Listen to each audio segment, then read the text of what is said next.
Good morning, all. Hello. Cheers. Still with a straw.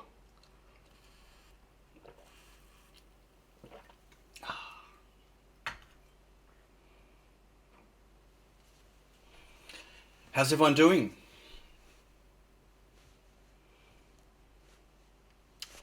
Morning, all. There's such a delay at the start when the stream starts up, even with the low latency. And I never know if it's actually gone live or not until suddenly the chat starts going. Spiffing, thanks? Really? That's a little bit too joyful. Well, I guess it's your evening. That's okay. It's a bit too early for me to be so joyful. Howdy, Adam. Okay, let's go back and say hi to everyone. Quick roll call. If I can click on the right window. I have no idea though if any of these people are still here, but hello James. Hello Tetra 3D. That's David. Hello Jeff Shaker. Charles. Paul. Marcel. Maxint R&D. That's the same person. Yep. Hey Michael. How was your shower? Hey Sylvain. Good morning, Julian. Did you like my impersonation of you? Morning, all. That was my impersonation. Lower down. Don't have the accent, sorry. Hey, HMX. Hey, Jerry. Hello, Andy. Gleaming the cube, says Adam. Yeah, I don't know. I think you might all be a bit disappointed. Hello, Digicool Things. Or Greg. Greg's much easier. Teletronics, hello. Embedded Hobbyist, good morning. Hello, Dean. I have to say it's hard to believe he is in Wednesday and winter. Okay. Why is that hard to believe as an American?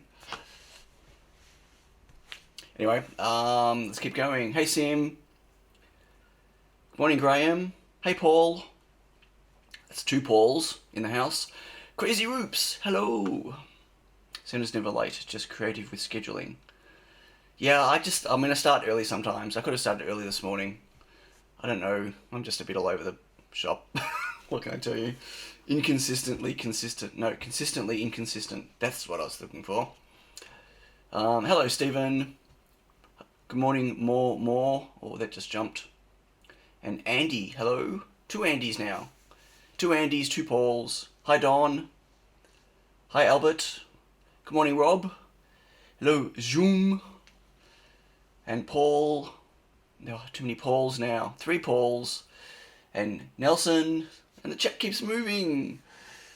Leo, did I say hi, Leo? I don't know. And Sherlock Ohms. Good morning. 7 degrees here. Put a jumper on. It's a little bit chilly. Yes, it is. My heater's on. I left my jumper in the bedroom and Yaz is asleep and I didn't want to go back in and wake her. So I'm going to be cold today. My own fault. Hello, Corinna. Electronic Dice Project. Well, it could have been. Maybe. I mean, some of it, partly. You'll see. Hello, Ian. Hi, Mike. Hello, I'm HD, because I can't pronounce that.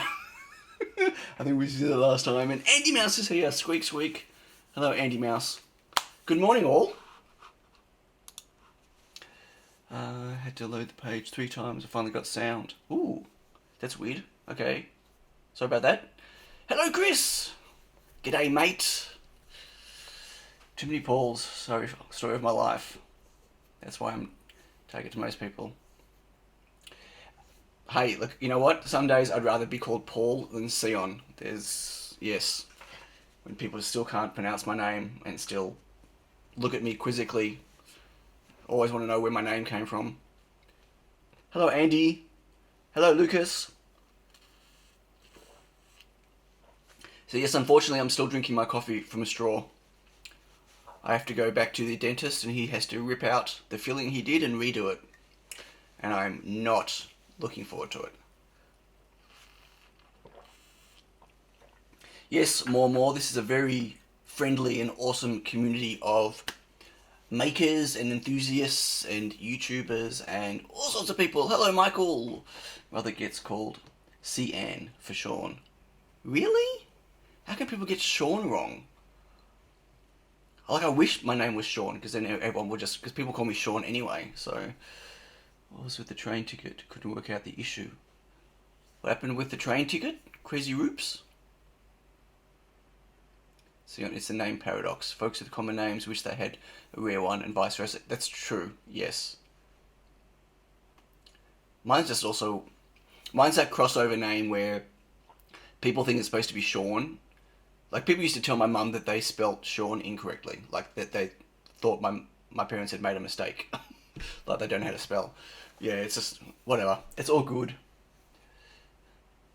Yeah, I guess there's a few ways of doing Sean. What happened with the Pico audio project? Well, Adam is right here. And Adam actually came over and visited... What day was it now? It wasn't yesterday, was it? Day before. Monday? Was that Monday? I've lost all track of time. And brought his Pico audio, and it's pretty cool. He's just made a minor modification. He's about to send off some more... send off for his final boards, I think. He actually... telegrammed me this morning with the results of his final tested. It was Monday, was it? Yeah, okay. So Adam's also in Melbourne. So yeah, he came over for a visit. We had a good chat. We actually chatted for hours. Hey Alex, good morning. Hello, Mr. David Watts. Oi, oi. Sevaloy. Yeah, that must be a UK thing. Sevaloy. Seva. What is that? Is that like something to do with an old TV commercial or product? Sounds familiar, but it must be a UK thing. I don't think it's definitely a yeah, not an Australian thing. Hello, Colin. Other Sea and Rose Blues in the world. Are there other Sea on? Well, there's. I've met another Sion, actually. And I know someone who's got Sion as a middle name. Yeah, there are not many Rosenblums in the world. You know what? One of me is more than the world needs. If there was two of me, I think the world would implode. I think there are some people who, if there was more of them in the world would be a better place. Not me. It just means hello sausage. Hello sausage. Sevaloy is a sausage. Okay, well, I didn't know that. Okay, now I'm being called a sausage. Sion sausage. Cool. At least you didn't call me a bratwurst. That's okay. Wow, this conversation's going left field real quick. So yeah, the Pico audio is close, isn't it, Adam? It's very cool. It's very small, very compact. It's really only... Let me just switch cameras. Let me just pull off. So it's really only... It's not even... I don't even think... Is it 3 times the width of a tiny Pico? Maybe. Maybe it's this wide. Tiny Pico sits in the middle. Headphone jack over here. Yeah, it's really cool. It's really cool. If there were 2 of you, you'd make Tiny Picos twice as fast. That is true. Or we'd procrastinate twice as much. I don't know. David Watts, can you... Why do I need to revoke your mod powers? Like, if you're not using them for harm, or not using them at all, then it doesn't matter. I can take them away if you want. That's kind of... I like having you as a mod. I'll earn them back. How can you earn them back? Doing what? Fine. David wants to be removed as a mod. I'm going to remove David as a mod.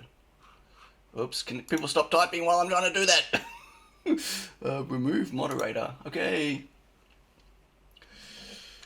Mr. Watts is just a normal pleb now.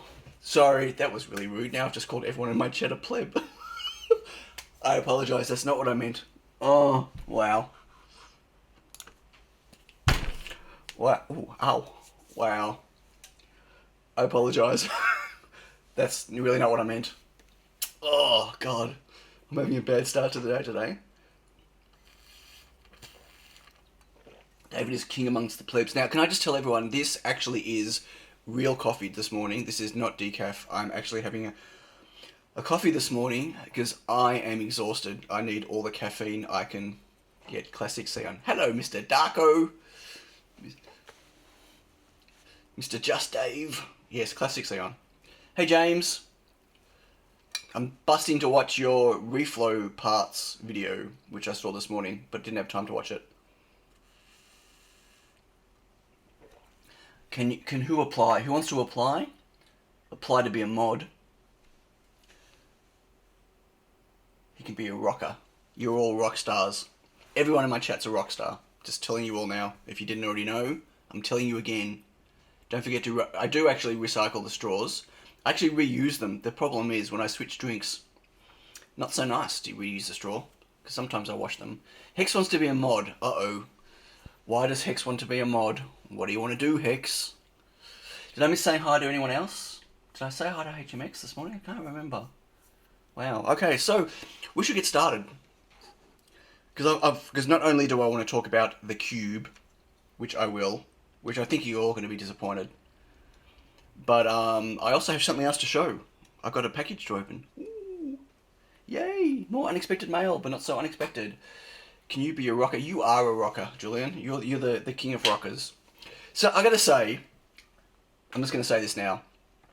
I dissed Julian on one of his videos when he mentioned he doesn't like music, right? Or he doesn't like listen to music in the car, or whatever else, whatever. But then he said that he's got Alan Parsons' project on his MP3 player. And I don't know, does everyone here know who Alan Parsons is? And know of the Alan Parsons project amongst his other music? My God, Alan Parsons is a legend. Love Alan Parsons. Anyway, so I dissed Julian, but he redeemed himself with having Alan Parsons. And and the world kind of, it tilted on its side, and then it all reset itself again, and everything was perfect. Don't answer you. What did I miss? It's like asking for a role in Discord. You don't ask to be mod. What? I miss. What did I miss? Hello, Jay. God, this chat's going too fast. The cube. I'll get to the cube in a second. We'll just watch James Sharman's mailbag. Another great mail. Cube's about all the metal rods. Okay, don't give it away, Greg. Italian solution recycling straws use tip of pasta. Yeah. I love raw pasta actually. No, you just use Tim Tams as a straw instead. Once there was a movie called The Cube. So the original movie was awesome, but then they made other versions of it which wasn't so good. But the original Cube movie was great. I am the eye in the sky. Yes, eye in the sky. Anyway, Alan Parsons is. But did a lot of you know about the history of him? Oh, don't break the silence. Oh, right, don't answer me, don't break the silence. Now I understand what Dave Darko's doing. He's, yes, they're all posting names for songs. Anyway, is your cube a dice with a vibration trigger, just to wind up David Watts? It could be a dice, but it's got no vibration trigger. Might have mixed songs here. Yeah, this is cool. Hello, Peter. Good morning. How was DEF CON? Hello, John Jones. Don't Answer Me. Yes. Don't Answer Me was great. It was a great song. Yeah. Anyway, Old and Wise. So many, such great music. So I felt really bad that I dissed Julian, but then as I said, he redeemed himself. Okay, so let's get onto it, shall we? So I need to tell you a bit of a story first, a background of it all.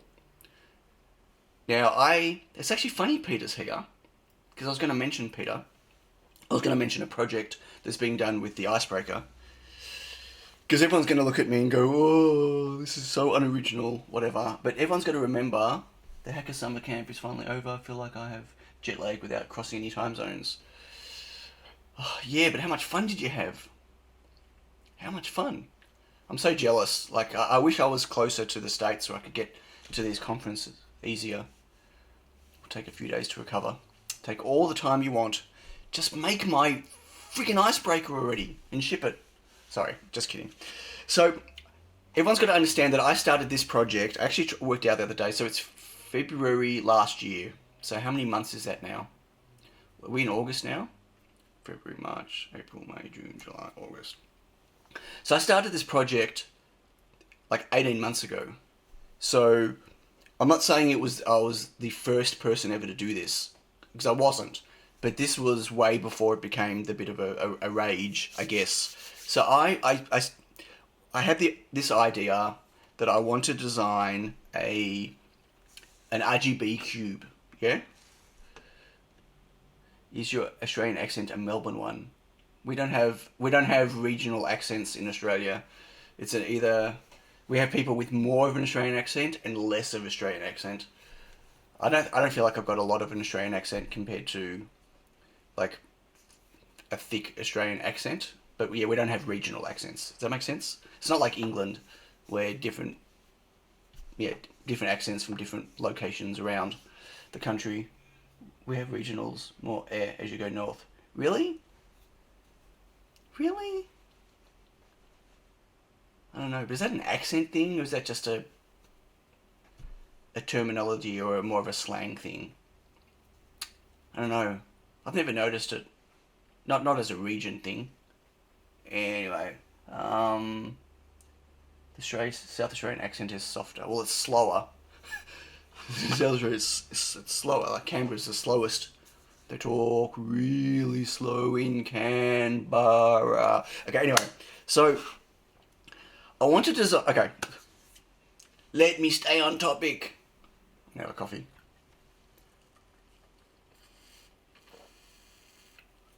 How did we get on accents? When did that even start?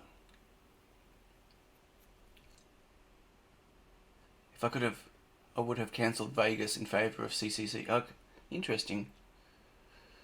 Come to 100 miles and you'll come across a different accent. Well, not even 100 miles in the UK. But yes, yeah, I've spent a lot of time in the UK. And like just going, like I've spent time in Leeds and Manchester as well as just London and stuff. And yes, it's very, like I can't even understand people in Manchester and Leeds. It's terrible. Really hard to understand. Anyway, so huge FOMO, fear of missing out. How about those RGB cubes? Yeah, like some of you can try to keep me on topic, but everyone else is pulling me away. So I want to design a cube, an RGB cube, but and it's not overly hard to do. Except I wanted to make one. Yeah, it's all Michael's fault. I wanted to make. Hey John. No notifications. Silly YouTube. I wanted to make one, but that was in a kit. As in it came, and it had to be assembled, but not assembled like where you had to solder the stuff on. But it came in pieces, PCB pieces, right?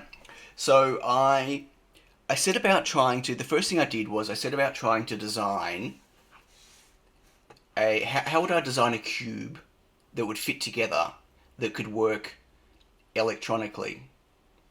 I'm making a small RGB LED. Well, I was, but I shelved it because I got caught up on something. And I'll go into that right now. So let me switch to the camera. So what I tried to do for a long time was, I've got all different versions. A bit hard to see because they're clear acrylic. But I was trying to design a shape with my laser cutter. Yeah, a bit hard to see with the clear, but just bear with me. Shapes that could fit together that I only needed one piece, right? So, for instance, a cube is six-sided, so obviously, duh. So, what could I make that could be a PCB that one piece, like a Lego, like a puzzle piece, would fit together on 6 sides to form a cube where I didn't have to make multiple types of PCBs, right?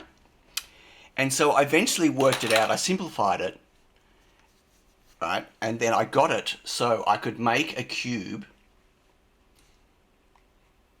right? And all of these pieces is just the one design. And they all fit together to form a cube, which was really cool. And it took me a little while to do this. And this is pretty early on when I first started learning Fusion 360.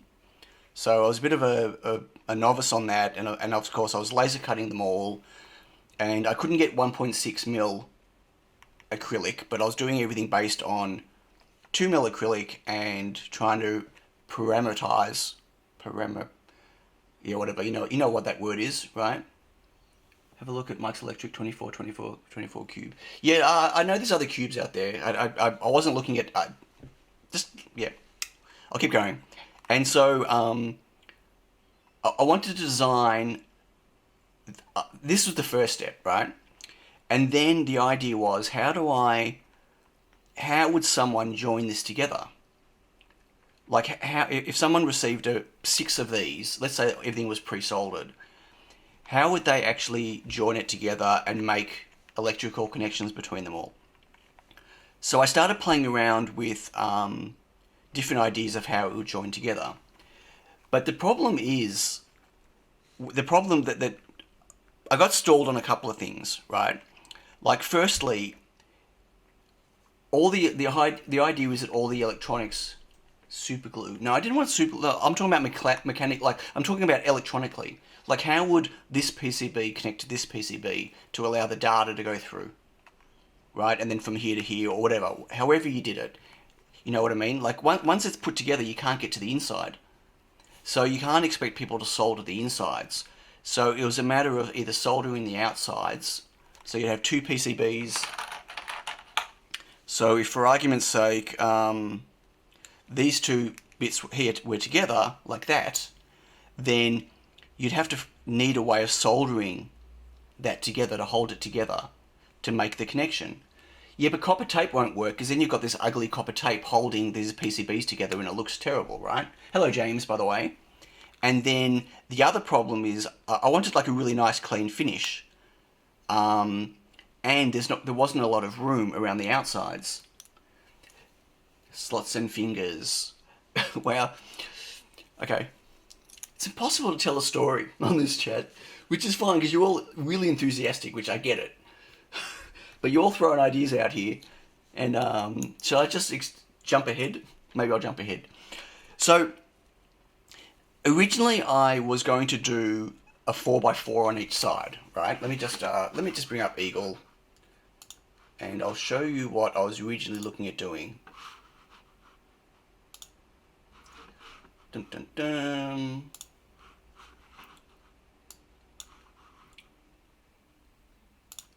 Okay, so originally I had, let me just get rid of the top layer. So the idea originally was, here's the final shape I came up with, right? And then it was going to be 4x4, and I was going to find some way of electrically connecting each of the sides. Nails and a big hammer. Okay, yes. Bye, Ian. Thanks for joining. Catch you later. And I wanted it to be a nice, clean finish. I didn't want to have tape holding it together. I wanted it to be a really elegant-looking final thing. Band hammer. I'm still here with my majestic band hammer. You go, Dave Darko. Mod the hell out of this chat. Nah, it's all good. So, and then the other problem obviously was, how would where would the electronics go to drive this thing? It would have to sit inside, and so once you close it up, like, how do you get to the electronics? I'd have to fit LiPo batteries inside. How would I charge the batteries? Right? How would I get access to be able to plug a USB in or anything in to recharge it or to be able to reprogram it? Now, you've got to remember, this is over 18 months ago. This is a long time ago. This is pre me playing around really with ESP32s, and I might have had a Wemos D1 Mini, but back then I was playing with SAMD 21s, and so there was no ability to do over-the-air programming with it, and right, there's RF charging, there's all sorts of ways of doing that, but that's no easy way to do it. There's no easy way of doing RF charging for something like this, and you got to remember it's a cube. There's no flat surface for doing coil inductive charging. There's lots of, anyway. And then the other problem was, we're talking about a lot of LEDs, right? Going to completely, I love the chat, really. Let's overthrow out live stream overlords. What? Then the other issue is, this many LEDs would kill a battery. Like even if I could squeeze a 1200 milliamp hour battery or something in there, would kill it pretty quickly. LEDs are solar cells in reverse. Pins and sockets. Everyone coming with so many ideas. Cool. Okay, so then I had some ideas, right? So this was just the start of where I was going. And then I thought to myself, okay, well, you're not going to be able to squeeze, like I thought about squeezing like a trinket M0 inside there, but it was just going to be this development board loose hang around inside. So I came up with the idea of, okay, what's if I put less LEDs? And I made one of the boards, because I wanted all the boards to be the same, but what's if I had two designs, right? And so one of the designs, let me just load that up, so this is my second revision of it, right? Where, let me just go back to the top. So it's a 3x3 instead, right? So I thought, okay, let's do less. You can still do some interesting stuff with it, including a dice, but it was 3x3, so it was a lot less LEDs.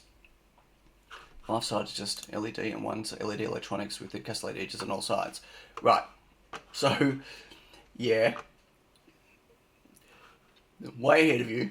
So I built the LEDs on one side, and then on the other side I started designing the electronics for an interesting use of a SAMD, but using two charge circuits. So the idea was, so although it's been done successfully, it's really ill-advised to stack LiPo batteries. Okay? There's a lot of people that have shown how they've stacked LiPo batteries, but there's also a lot of people that scream bloody murder to anyone that tries, because they're an absolute, it's dangerous, right? It's like the whole charge balancing issues that people have with their, their solar battery packs that they, join all their, what is it, 18650s, 16850s, whatever those batteries are. I don't know. I don't even own one. And having to constantly have them balanced, right? So I came up with the idea, I built this circuit that had two LiPo batteries, and they both had individual charge circuitry, and they both powered the SAMD 21. So technically I get twice as much battery performance, but with a lot of extra circuitry, right? And so this was all on one side of the board, and I could still use the same board for all 6 sides, but only one side. LiPo batteries are dangerous as ESD. No, that's okay. Don't delete that, Dave Darko. That's okay. That's a running joke from James about the ESD.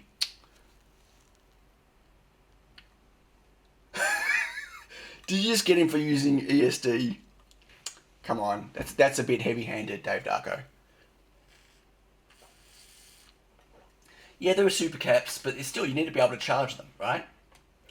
And so, anyway, I came up with this revision, and then I had an idea, okay, how do I... Right, let me just go back to here for a moment. Let me go back. Let me take a break from the electronics for a bit. There were lots of things to solve. So, like, one of the issues to solve was, how do I plug a USB into it? Like, once it's closed, how do I connect anything to charge it? And so I designed the pieces to have a gap, right? It turns out like there's a gap on two sides, which is fine. And then I started playing around with different ideas for how I'd charge it. And so I designed, this is before I got my Prusa. So this is, actually no, this was the very first print I did on my Prusa. Very first print. This was the same print. This was the same print done on my printer, my previous printer, right? Where I couldn't even get the, oh wow, I couldn't even get the supports off. That just goes to show you the difference in quality between my old printer, my Chinese crap FlashForge knockoff, and my Prusa. Anyway, so I designed this thing. Okay, I'm missing a lot of the chat. I'm sorry, but you're all chatting too fast, and I need to get this out, where it would sit on your desk like this. Bit hard to see on this angle, right? It would sit on your desk. So it was like a little display stand, right?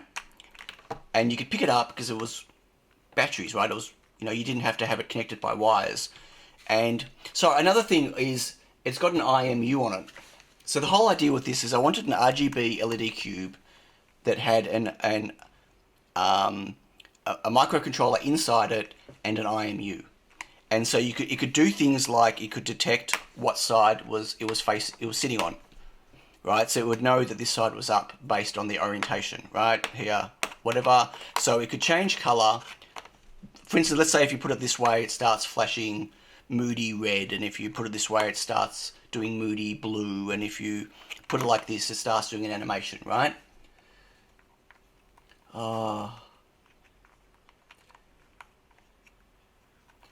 I think I'm going to have to revoke Mr. Darko's moderation.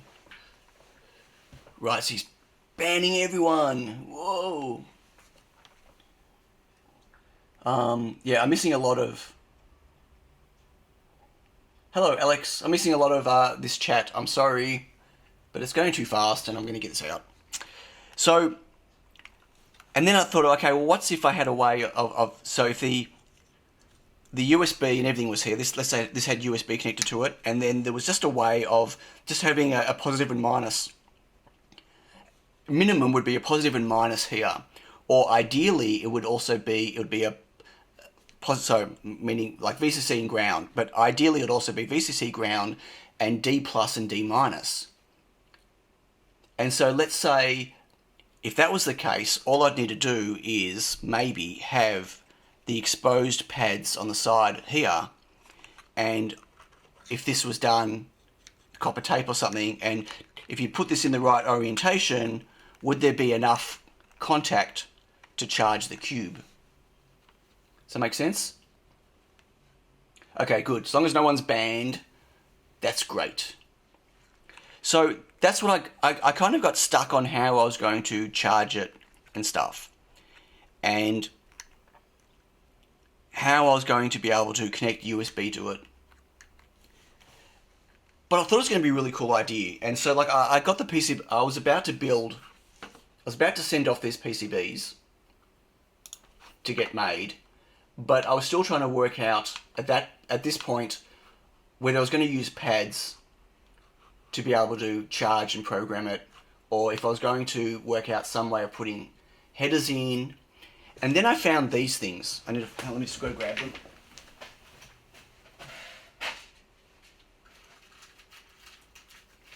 Now, I've shown this before, I think.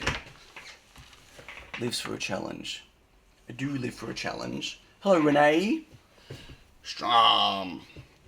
Now, I've shown these ages ago, but I never mentioned what they were for. But I found these, and then but unfortunately they were only 3-pin. And I was looking for bigger ones at the time. Now these are surface mount pogo pins. Let me get a bit closer. So these are little pogos, right? So they're squishy. And I'm sorry, I need to cut my nails, by the way, folks. Well, actually I don't. Quick straw poll. How many people, how many makers, there's obviously lots of makers here, right? And electronics people. How many of you deliberately keep your fingernails long, because that really helps you with all the work you're doing, pulling things apart, picking things off, and whatever. I'm always torn between having longer fingernails, which I really don't like, because they're really hard to keep clean, and every time I cut my nails, the next day I need a long nail for something, and it's really annoying me. Anyway, hey John, I'd like to know what you all think. Nails, thumb, and 4. Can't have really short nails working with electronics. That's right, you can't. But there's just something not nice about having long nails. Oh, I got another story to tell you all as well. I hate sticking out nails. Well, I'm not talking about like long nails, like, and then painting them colours. I'm talking about, I bite my nails, but it's likely next. David's a nail biter. I didn't know that. Wow. Okay, I keep my right index nail longer. Yeah, but isn't that a bit weird, having some long and some not? Hello, Andy Froggy. No, I'm not assuming that there are no lady makers, and can I be honest with you? I know quite a few lady makers that have short nails. So it's long nails is not just a lady thing, and short nails is not just a man thing, I should say. But I'm talking about the long nails on a guy that is not cosmetic, but it's utility. Does that make sense? Someone having a longer nail keeps you from having to look for those damn... Right, exactly. Like, every time, like, especially my thumbs, I'm using my nails all the time. But anyway, I have a problem with the long nail thing from a, just a presentation point of view, I guess. I don't know. French nails for the win. Sure. That's going to be... Okay, I'll let you do that, Peter. So anyway, I found these. These are little Pogos. And so at the time, I think I found 4-pin ones now, but I couldn't find any 4-pins. But I thought, okay, it'd be really cool. What's if I had Pogos? The problem with the Pogos, honestly, is that you need quite a bit of weight to get them to actually make a good contact. Those really cool putting circuits in your nail bonded caps. Yeah, no, I think that I've seen quite a few people with the LED lights, and cap. I saw someone had cap touch on their finger. Yeah, pretty crazy. It was sad when Andres ended up starting to wear gloves for grief over his fingernails. Sure, I mean that's a bit different though. Like he's got some issues with his nails, and people were giving him shit about it, which is really not nice and unfair.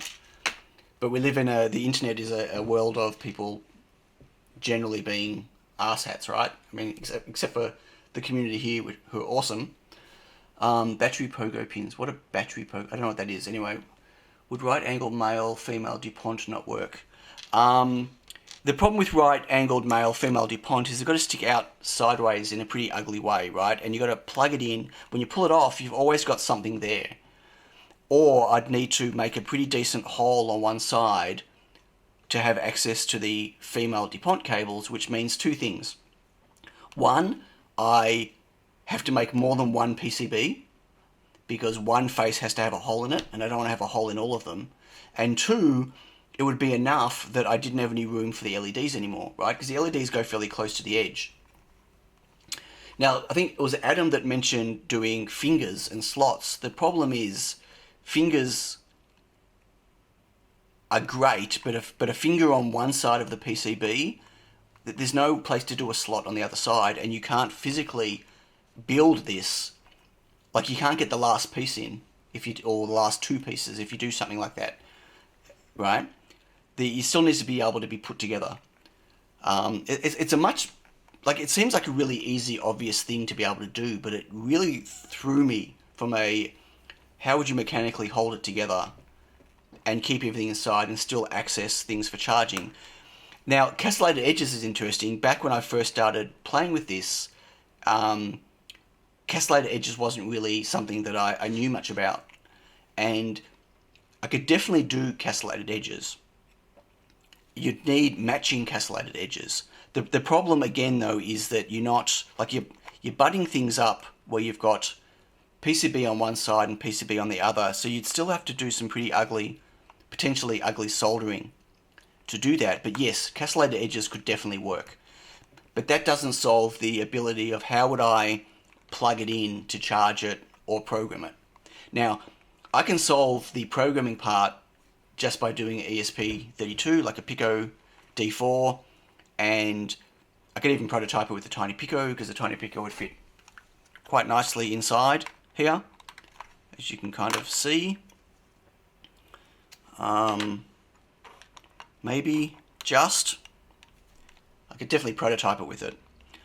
But ideally I'd have it on the back of one of the boards, and then you could just be set up to do over the air. So you don't have to plug USB into it once, you set up over the air, and then you could program whatever you want.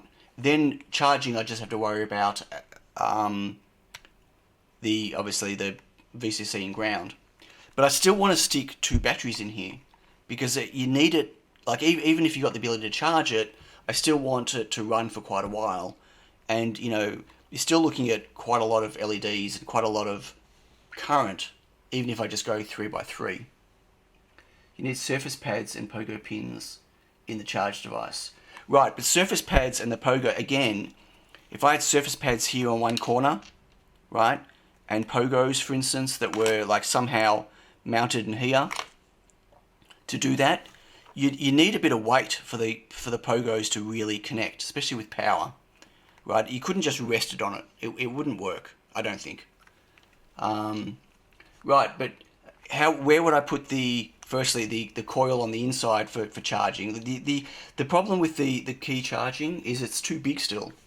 Like, find me the smallest charging you can possibly find. I mean, I looked for all of that, and there was nothing I could find that was small enough. Like, one of the sides, whether it was the base side or the internal side, was way bigger than a face of the cube.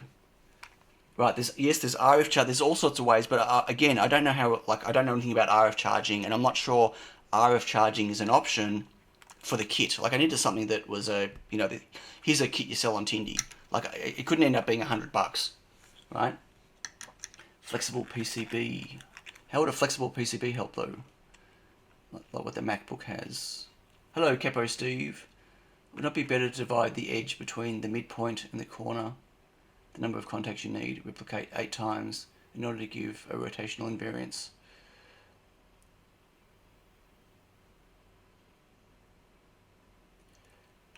So it's interesting, Colin, you say just run them in parallel, it's very safe to do so, and then there's stacks of documentation online that says do not run them in parallel on a LiPo single cell battery.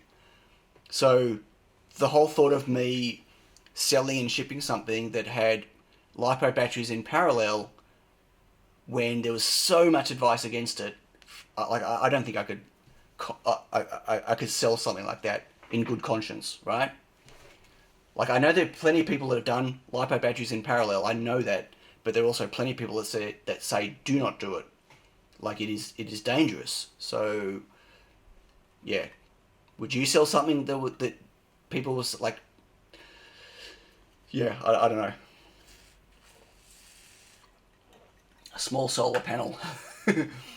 Anyway, so I kind of got stalled with it. I got caught up on the whole mechanical side. Like, I could have just built it, the PCBs, and you got to remember back then, like, it was going to be like, how would I build it? Do I really want to hand assemble, 9 or 16 LEDs per side, 6 sides? Like, do I really want to build a kit that was so much work for me? This is well before I, obviously had a pick and place machine. I could pick and place these super quickly now. And then I started playing around with different ideas. So, okay, how would I, joining it together? What's if I built, again, this is printed really badly on, I don't know what that was printed on. Like, what's if I supplied it with a 3D frame to put it all together, that held it together? So I started playing around with that, because I thought maybe that would be, because this is quite hard to put together. Like, I've got tape holding it together. If I pull this apart, if I grab just these, I think I've got them all. I've got enough. Right angle DuPont on the inside. Right angle DuPont on the inside. But how would I do that? Firstly, I don't have a place to stick through hole, right, for DuPont, because the whole face is covered with LEDs, right, and the sides are for joining. So I've got no place to do DuPont. I've got no place to do through hole. And if I was doing surface mount of those surface mount connectors, if you have a look at them, the size requirement for the feet on the surface mount pads are half the size of the PCB. So neither of them are an option. Hey James, by the way, hello to anyone who I haven't said hello to because the chat's been going past. Right? Why is there 7 on the piece of plastic? So these are numbered in the order that where's 7? There's no 7. That's a 4. Right, I guess it's a 7. Looks like a 7, but it's actually a 4. Use those rotating connectors the QuickOn badge used last year, maybe. I haven't seen that badge. I don't know what that is. So these were numbered just to make it easy for me to, and see I've got a dot on the corners, just to remember how they go together, right? Because they're all the same, and so it's a bit of a puzzle to put together. But you'll see that they do, if I get them the right way around, that one goes that way, right? So the corners will join together like that. But if you ask someone to put this together, okay, great, so I've done that. Without, like, if I was soldering that, that's fine. But just by holding it, right, and then I get, so one, so then I need number two, which fits down here. Let me see if I can do this on camera. No, it doesn't. All right, wrong way around. See, it's a bit of a challenge. Like, it's a fun puzzle to put together, right? Then how would you hold that? So that's when I came up with this idea. Because what you'd do is you'd put the base would also be the thing you use to build it. If I can get them in, right? So I can go like that, and then I can get this, maybe. Slot it in, right, and it becomes the thing that makes it easier to put together.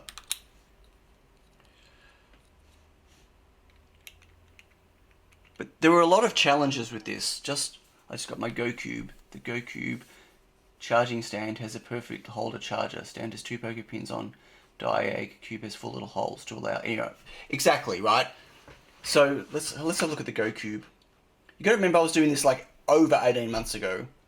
It was a long time ago. There was really nothing else out there that I could find that had solved any of these problems. Go Cube. Now it's been done stacks. Like there are people who've got all different ways. Oh, right, that's I understand what you mean. That's the Tetris, the Rubik's Cube Go Cube, right. Did you get one, did you?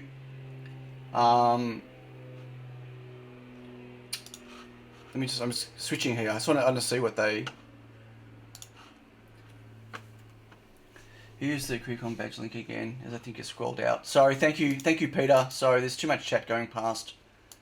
For those that don't know what the Go Cube is, it's like a Rubik's Cube, but it's got electronics inside that tracks everything you do. And there's an app, and then there's challenges and stuff, and like there's multiplayer. There's all sorts of really cool things with it. It's actually really cool. I almost backed it. But it was a lot of money, and I don't know. I wasn't really into the competitive side of it, but it's quite interesting as an idea. Okay. Oh, wow. So Peter just pointed to this, which is that badge that's got the rotating sides. But so the problem is, I wanted to make a kit that was like, $40 on Tindy. Hello, Imagination to from. I wanted to make the cost of making something like this with these type of sides, the construction cost and everything is just too high. I was trying to make something that was quite, simple's not the right word. I mean, just look at the detail on this. I mean, look at just one side. Okay, that's not very big. Not a big picture. I mean, look at, that's just too much work. Bye, Jay. Have a good evening. I think it's evening for you. Not everything has to be dirt cheap. I'd love to see more high cost. Right, but okay, sure. And I'm all up for that now, but you got to remember again, 18 months ago when I started this, it was, I was still fairly new to building my own hardware, and this was quite a big challenge to try to work out, because I needed to solve the mechanical and the hardware and the software side. You could stick magnets to the inside so the parts snap together. Well, I could, but do I provide the magnets? Does the user have to join the magnets together? And then the problem is I can't actually put magnets on it if I'm going to have the whole entire back of the board full of electronics. I really can't stick magnets in there. I wouldn't have thought.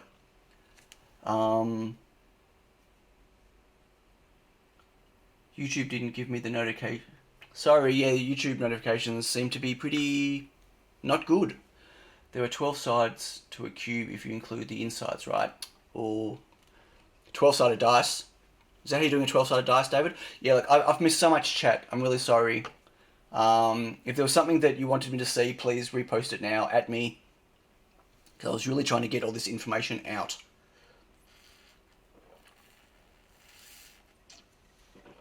Yeah, look, it had to be user-friendly. It had to be something that was easy enough to put together, fun to use, affordable for me to make. Because you all know I have this habit of making stuff that's really complex, that it just, yeah, that I end up, I spend more time having to, you know, like my clock, my Wi-Fi clock, the amount of work for me to make all the parts and pack it and ship it is not worth it, right? Like it's hours and hours just to laser cut all the stuff and get everything ready. High cost crap kits. I'll send you a link.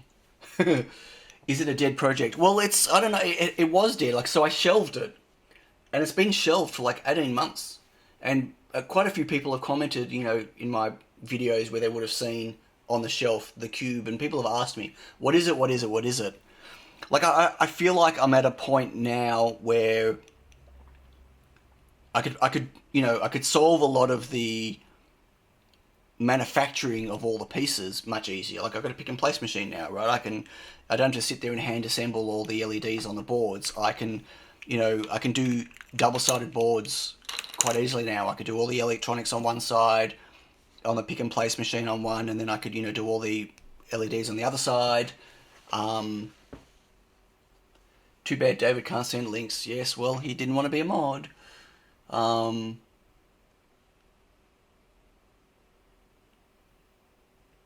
Yeah, the Go Cube looked really nice, Greg. I really think it was a great product, but it was something that I really wanted to own one because I thought it was an interesting project, but I never would have used it.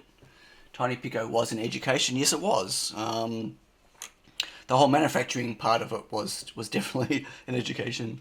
All the plebs unite. I'm going to make you a moderator, David. Just so, there you go. Look, I'm not going to give you a choice.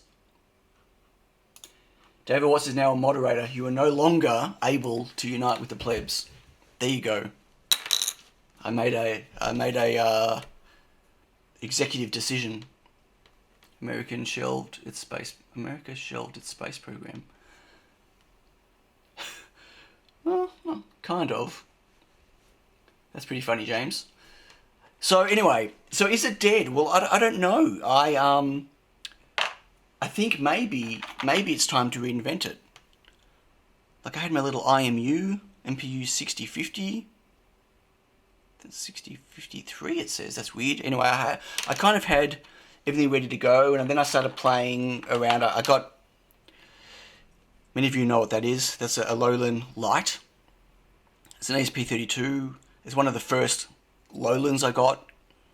So I started playing around with, okay, could I drive it off an ESP32? But obviously that was way too big.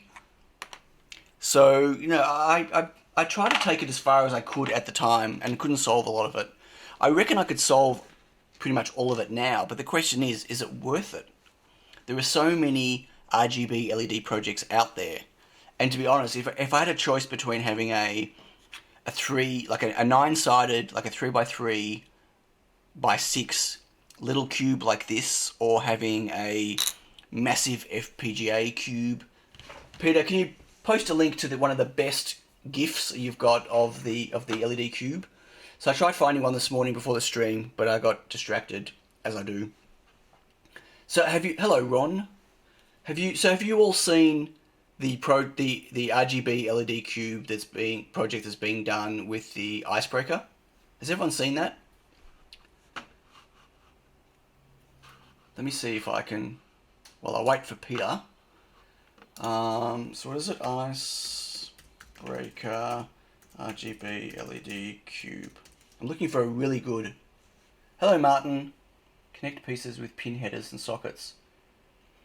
Yeah, I can't do pin headers and sockets, Martin, because they take up too much space on the PCBs. Right? I mean, if that's the size of the cube, of a face of a cube, I have, apart from the fact there'll be ugly solder things everywhere, they take up too much space, right? I'll have no space left to put LEDs on there. it'll look ugly. Oh, thank you. Thank you, Peter. Let me just open in a new window. Make sure you didn't send... Right. Yeah. So have you all seen this? I mean, look at that. Oops. How do I get rid of the sound? Just so we don't get in trouble. Here we go. I mean, look at that. Look at that. So why would I make mine? Like, I want that. So that's 64 by 64 RGB matrices with an FPGA in the middle, right? So that is why I think my project's dead. Okay, I mean that is complex to build. The build process on this is not easy, and it's still a work in progress. There's like, is it 3 or 4 people working on it? It's not CGI. It is not CGI. It is nuts. Hang on, I'll do another one.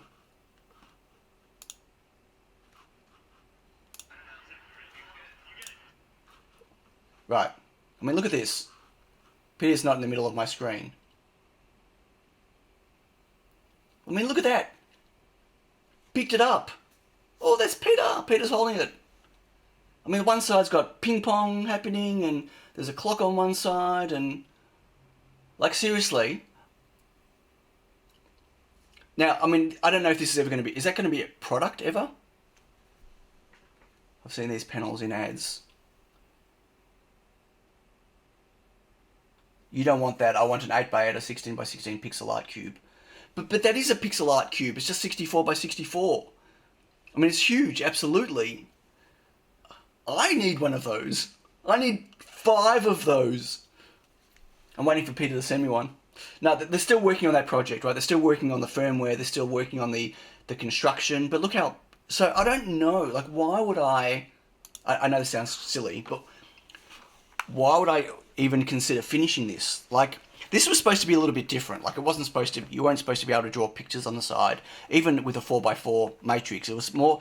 So, my idea with this, it was supposed to be a... It was going to be a mood... Can't talk. It was going to be a mood cube, right? I mean, you could obviously program it to do other things, like you could make it a dice or whatever else, but it was going to be a mood cube where you could do things like shake it and make it do something cool, or you could, you know, I'm feeling angry right now, so I can put it down in a certain orientation and it pulses red, or I could maybe make it pulse yellow to calm me down or something. Like, you could make it do different things by just rotating it, or you could shake it, or you could maybe bang it to make it do something. The idea is that whatever it did visually, it did based on its orientation. That was my plan for this, right? It was all about using an IMU and making it interactive just by rotating it, right? It could sense my mood, or then it would always be tired, tired and angry, right? Fine pixel art versus common pixel art, though. Well, yeah, sure, but that's still pixel art. Sorry, I mean, I'm pointing at the screen that you can't see anymore. This is, I need to go back to the previous one. I want to go back to the previous window. Why are you gone full screen?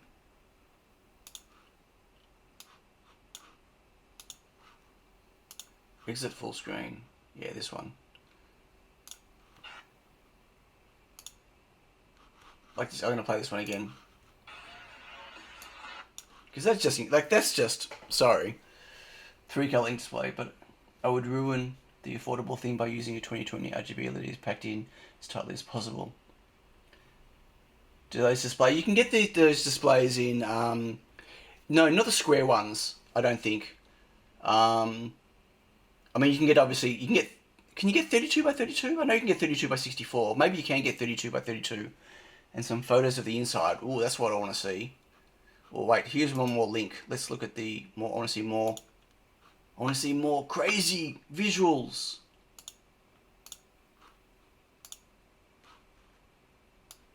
Oh, look at that. I'm sorry it's not in the center of my thing, but I mean, that is just nuts. Okay, let's have a look at the insides.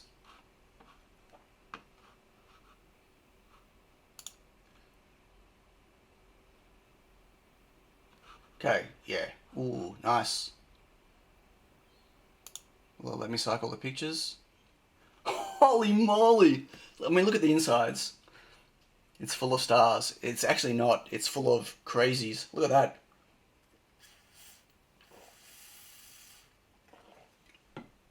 What is it for? I don't know what it's for, to be honest with you.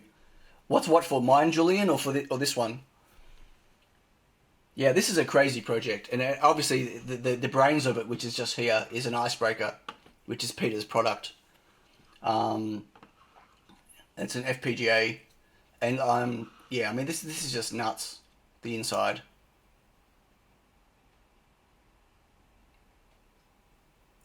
Full on. I mean, just the power. The power to run this thing would be crazy.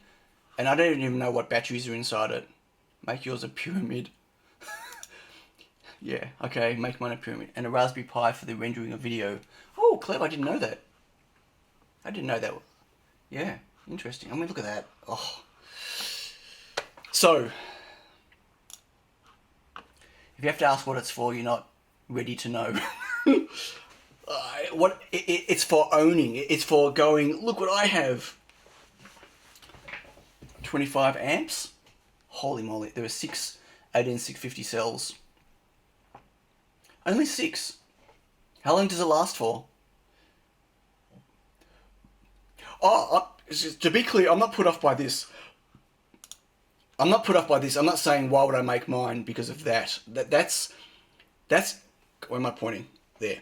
That's inaccessible to 99% of the people out there, right? I mean, I don't know if you'll ever be able to buy one like this. Peter, you'll know, hopefully, right? I mean, Peter's just one of many people working on this thing. I think there's 3 or 4 of you.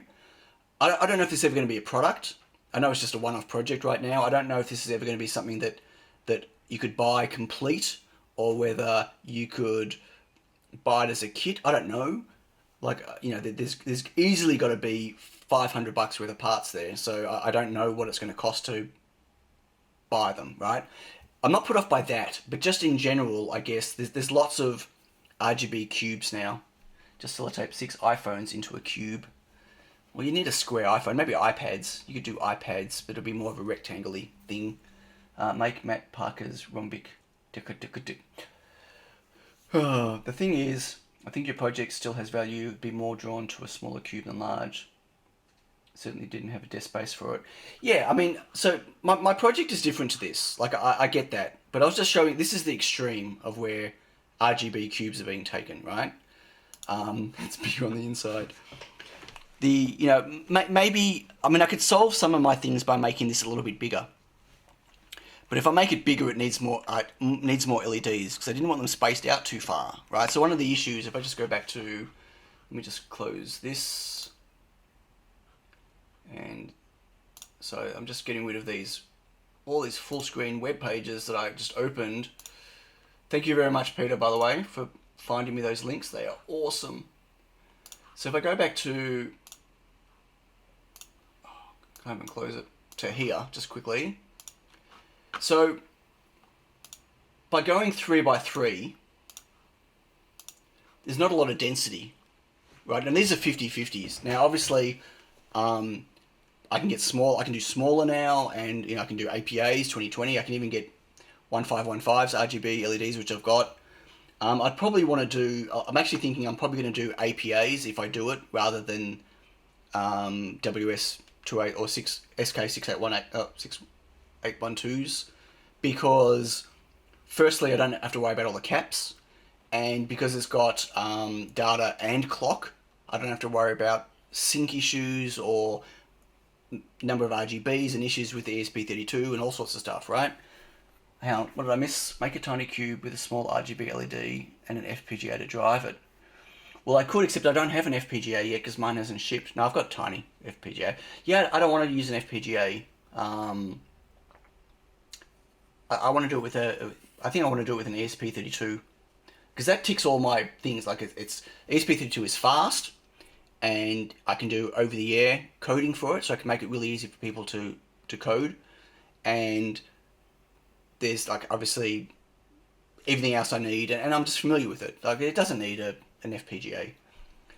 So from a density point of view, like if I was to make the cube bigger, then it's going to look pretty ugly with really spaced out LEDs, right? Keep some space between LEDs for hand soldering. No, well I probably wouldn't ship this with the LEDs separately. Like that's the thing, I'd probably ship this, it'd be in a kit that you assemble, but you don't do the electronics. Wait, I still have to solder that one LED segment display. Wait, what?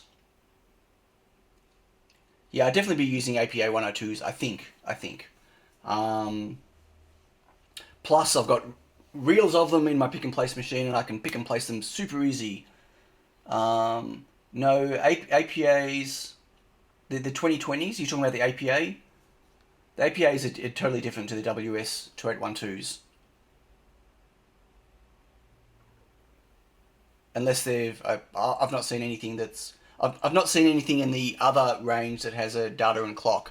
Size-wise, you can get similar. You can get 3535s, 1515. I don't know if you can get 2020s. Can you get 2020s? I'm not sure. I really like the APAs though. They've got a really nice visual brightness to them. And for those of you that have seen it and know it, where did I put it?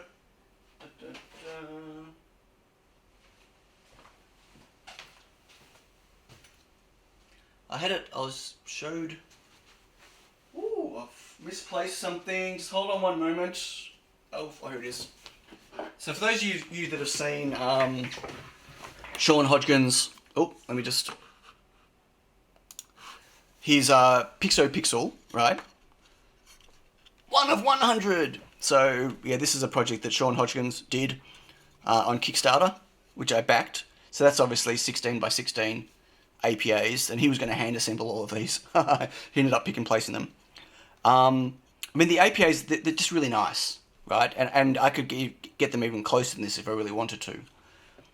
But I've got a power issue, right? You know, I could definitely make this bigger and use lots of pixels on each side. It doesn't have to be a perfect number of 8 by 8 or 16 by 16 or 32 by 32. Like it could be 9 by 9, it could be 7 by 7. It doesn't matter because I'm not trying to display specific images or anything on there, right?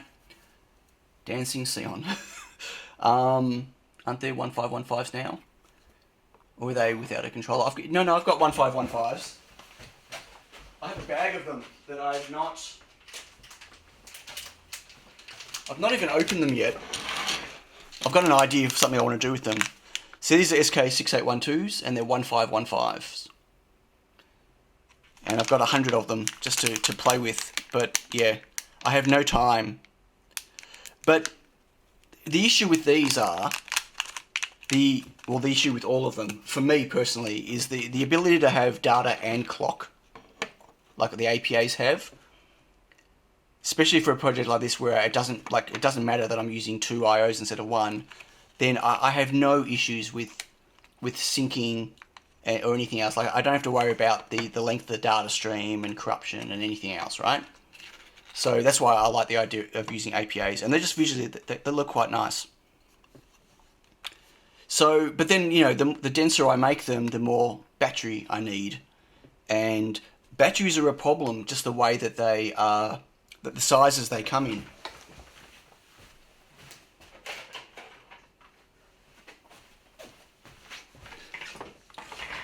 Like, I worked on this for quite a few months on and off. Like, there was just so many different issues, so many different problems to solve, right? So, like, I found these 2 batteries that were, like, a really good size for me, but they're only 500 milliamp hours, right?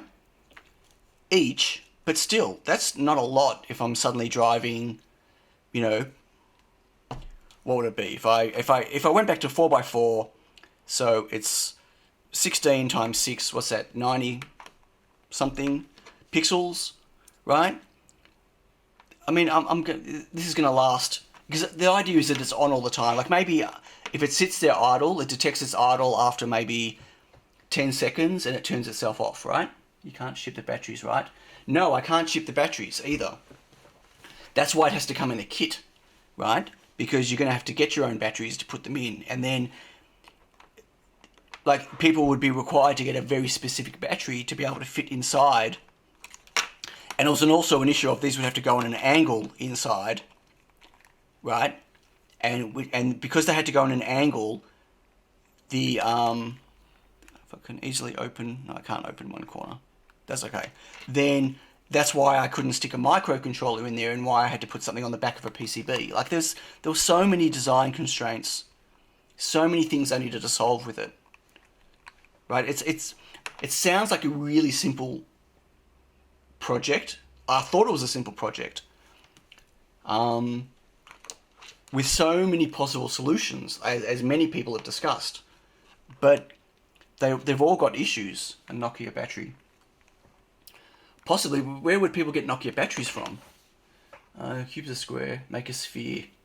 Yeah, a bit hard to laser cut a sphere. Hello, Circuituson. Sorry, I missed stacks of chat. See, I was thinking of Alex, and he appeared. Alex was here before and then disappeared. Yeah, you can't get smaller than 2020s for the APA. Unfortunately. But the 2020s are fine, really. There's no real need to go smaller, or not for the project I need. The 1515s, one of the reasons I got the 1515 was to make a... So, some of you might remember I was working on trying to make a shield for the tiny Pico, an RGB matrix shield, which Alex has done. Have you built it yet, Alex? Let me just quickly show you.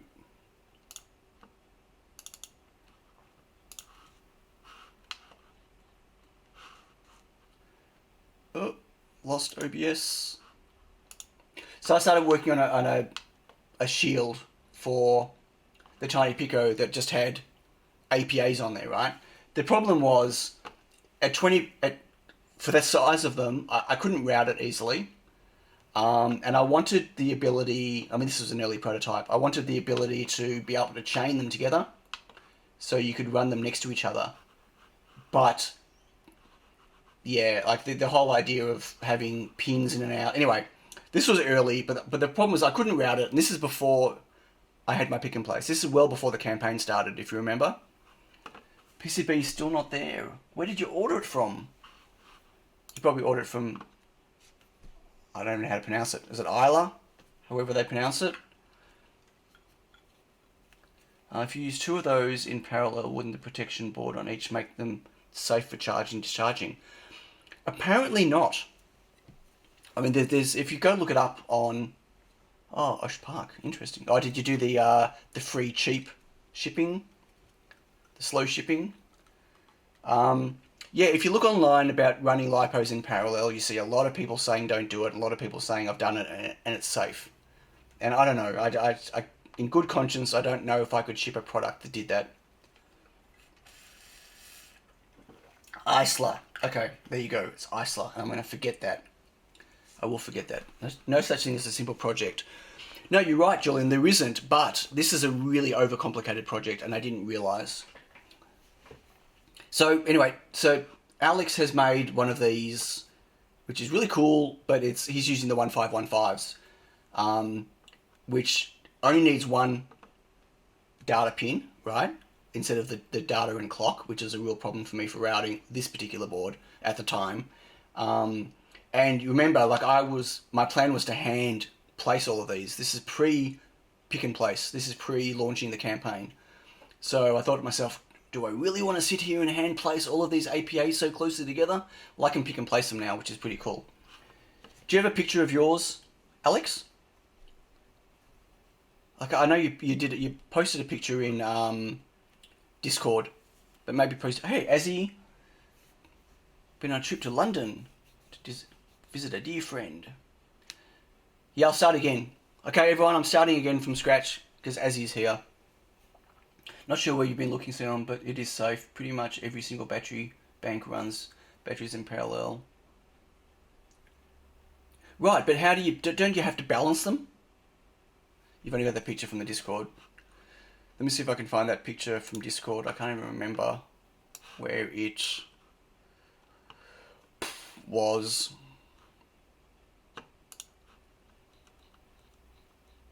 see if I can find the picture of what Alex is working on.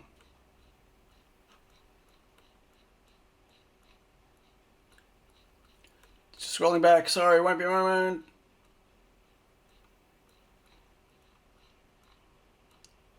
Here we go. So yeah, so Alex has worked on a board. Wow. So that's an image of his, the front of the board.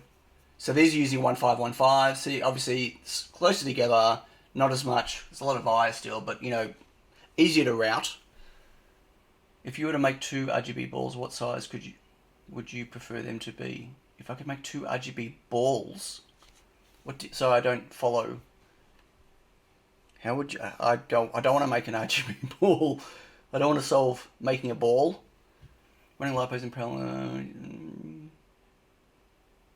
You do need balance for safety, largely ignored in the Powerwall community. They self-balance against the other cell, only need to balance when in series.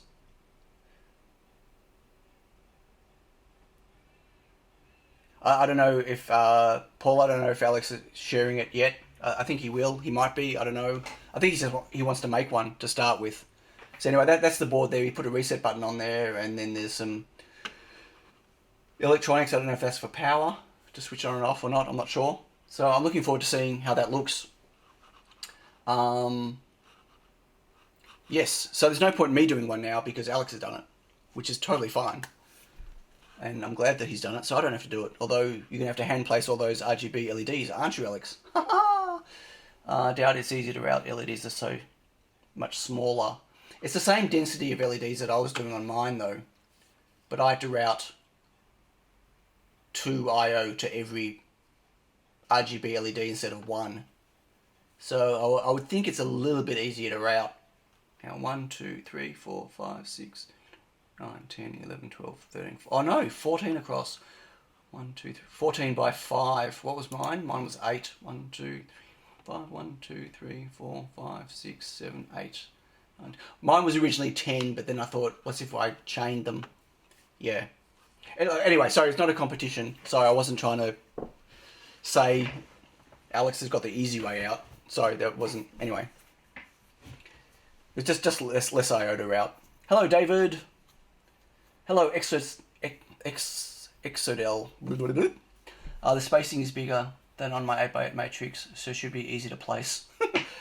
Easier to place. Still going to be a pain for you to do. Like, what's if you need to make 100 of them? So, let's go back to here. Ooh, nice product shot. So that's what my Q project was, and it was, yeah, it's. I would like to finish it at some point. As I said, I think I could do a better job of it now. I'd have to start again from scratch, I think, in some of my ideas. I still like making it all out of one PCB that gets used 6 times isn't as important for me now that I can pick and place, right? Because I could build 6 unique sides on a panel if I needed to and just pick and place them all. You know what I mean? Like the repetitive nature of it all was more important when I was looking at hand assembly. Shelved the status of 99%. Yeah. True, I got many more shelved projects. But I still think this is an interesting idea. Like, and I was excited to start playing with the software side of what I could do. And then the other thing I was thinking of was, because originally the idea was it was just going to be bare PCB on each side, right? Just like this. Although back then black wasn't necessarily going to be an option, but now it is. But then I thought it could be nice if, you know, you could build it and then maybe there was a clear acrylic case you could stick around it. So you could put it inside. Some acrylic might look nice as well instead of having just the bare PCB. Ooh. Thank you, Dave Darko, for posting the Discord link there. That's my Discord. Everyone should join. What did I miss? Maybe, I don't know. So anyway, I I would like to, when I'm when I'm finished production, this part of production on my tiny Pico, which I have a long way to go still. I'll give you a status update in a moment of that. I would like to go back and maybe revisit this. I think it could be quite cool. Yay! Ooh, 2 people just joined Discord. But let me mute myself so I don't have to hear... So you don't all hear the beeping. There we go. I like that you're excited about it. Tells me it'll be good to follow, mate. Thank you, David. I am excited. Like, I think it was a really cool idea. Like, I could absolutely see my kids using something like this, right? I think it could, now that, I mean, again, this was all designed before Orly was even diagnosed with her autism and ADHD, right? So, like, when I was making this was, you know, I had no idea in my head at the time that this could potentially be something that I could give to my kids, and it could help them manage their to regulate their emotional state. Hey, Brian. So yeah, like I've got more reasons to kind of see if this actually works now than before, and I could definitely now do it. Just as some prototypes, like, you know, like again, 18 months ago when I was designing this, I was trying to turn it into a product that I could make, and I didn't have the ability to do quick iterations on it, especially with this many LEDs and stuff. But now I do, because I can pick and place pretty much all of it. And I've got small enough electronics now that I can prototype it quite easily. As I said, for the moment, I can stick a tiny Pico and 1 battery inside it and prototype it. Or I can make this a little bit bigger and not have to worry about having to hand place all the LEDs. Very tired, Brian. Oh, poor Brian. Hey, Agim. So what is the cube? Oh, you'll have to go back and watch from the start. Now all you need is a flexed rigid PCB. Yeah, I don't know if I'd want to do it with a flex PCB. So, stay tuned. I don't think it's dead.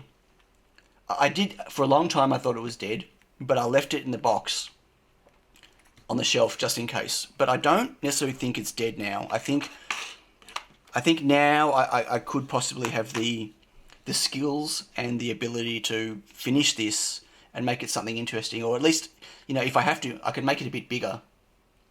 Nah, it's not on life support.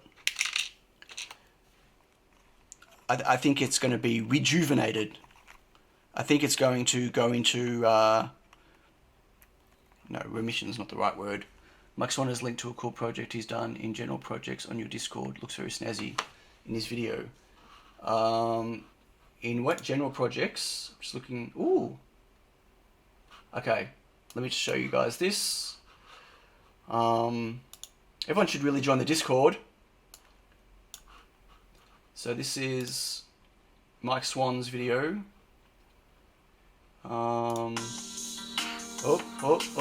Sound. Okay, so this is one that Mike's made. So you just used 8x8 existing panels, I would assume, that you joined together. Sorry about the jerkiness, that's not me, it's the video.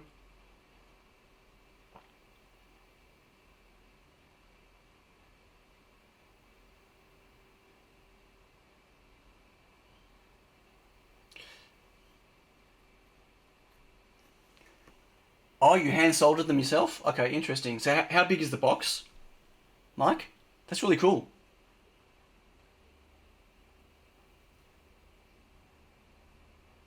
Mike needs a tripod. He does. I think Dave's getting sick. 7x7 inches. Oh, don't talk to me in inches. What's centimeters? Do I even have a ruler that's got inches? 7x7 inches. Inches. 0. What's 7 inches? Right, that's big. Right, so that's like 170 by 170 millimeters. Yeah, that's quite big. But that's pretty cool.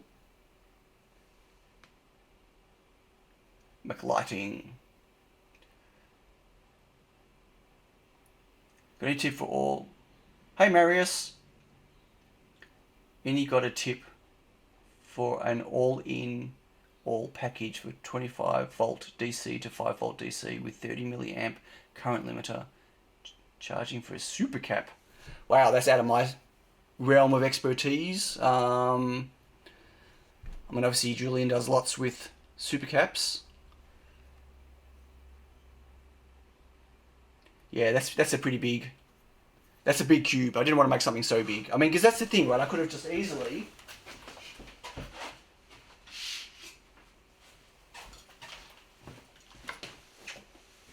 Whoa, okay, I'm going to stop the jerky now. Thanks for that link, Mike. That's pretty cool. I mean, I could have easily just bought a bunch of these, right? I mean, I've got a bunch of these. But I could have easily just, had 6 of these and built a cube out of that. That would have been the easy way. Would have been nice and big, right? And plenty of space inside to stick lots of batteries. But all the electronics would have to just live in some form of, I don't know. There's no easy way to join these together though, right? Because just the nature of how they ship. So it'd need to live in some type of maybe acrylic case or something that holds it all together. Or some type of, again, 3D printed frame that fits it all together. But the problem with this was the density of pixels. Like, again, the battery would last 5 minutes driving all these pixels. Or you'd need to stick some really meaty batteries in, like one of... Where's my big battery's gone? It's inside the house. Like, I've got a massive LiPo battery. It's, what is it? Is it 3,600 milliamp hours? No, 7,200 milliamp hours. It's a really massive, heavy battery that would fit in something like this. But the batteries are expensive, so again, I can't supply them. People have to buy their own. Yeah, or a crap ton of 18650s, and I'm not prepared to start playing with 18650s right now. I know lots of people do and whatever, and they look pretty cool, but I don't want to...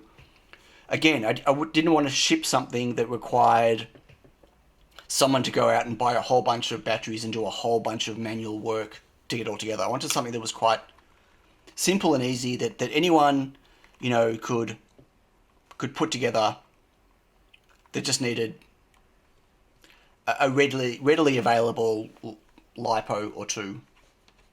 Yeah, that was the plan. I think I will continue with it. I think. Hey Renee, search for polynomial cube. Let me search for polynomial cube. Okay, 1 second. I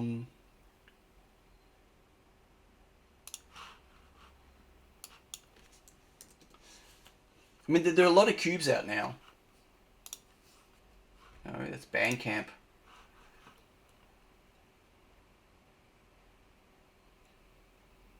So what is, Renee, what is that? Because I can't find everything I'm looking for.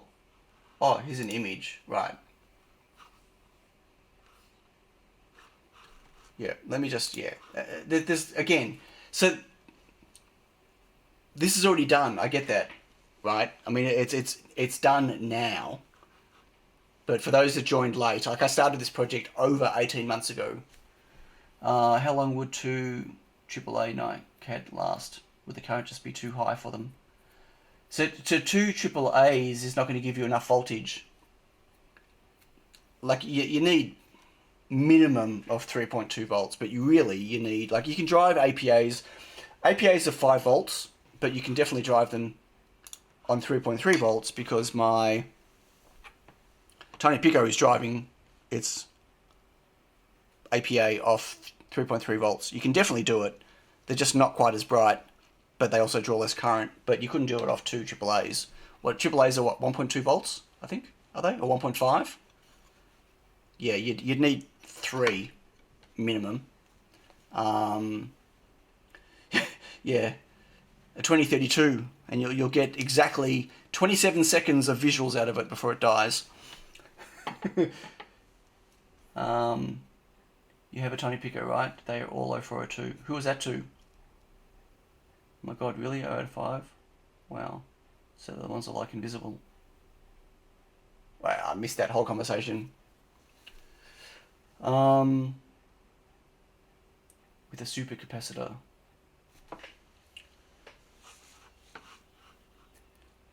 Yeah, I gotta be careful playing YouTube videos on here. Renee, I'll have a look later. Yeah, because I just in terms of copyright strikes and stuff. But yeah, the cubes are cool. Like, again, it's just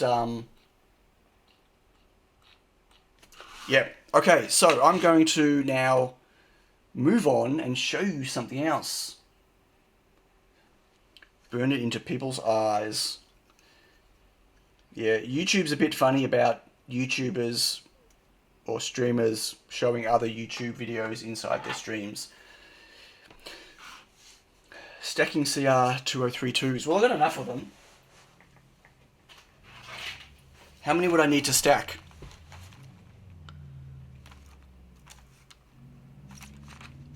Hey everyone, buy my cube for $50 and then spend $190 on batteries to run it. Yeah, I don't know if that's going to work. Okay, let me just tidy some of this up. Put it away. Because I have a package to open. Andy Roberts, 100 batteries I'd need. Wow, that's a lot of batteries.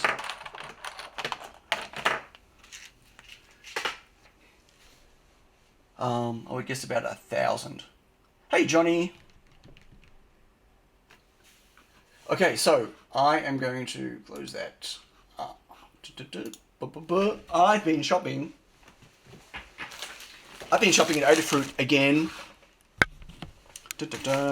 It's not been opened yet. It's sealed. I just had to pull the thing out so I didn't dox myself. The back's obviously got address details.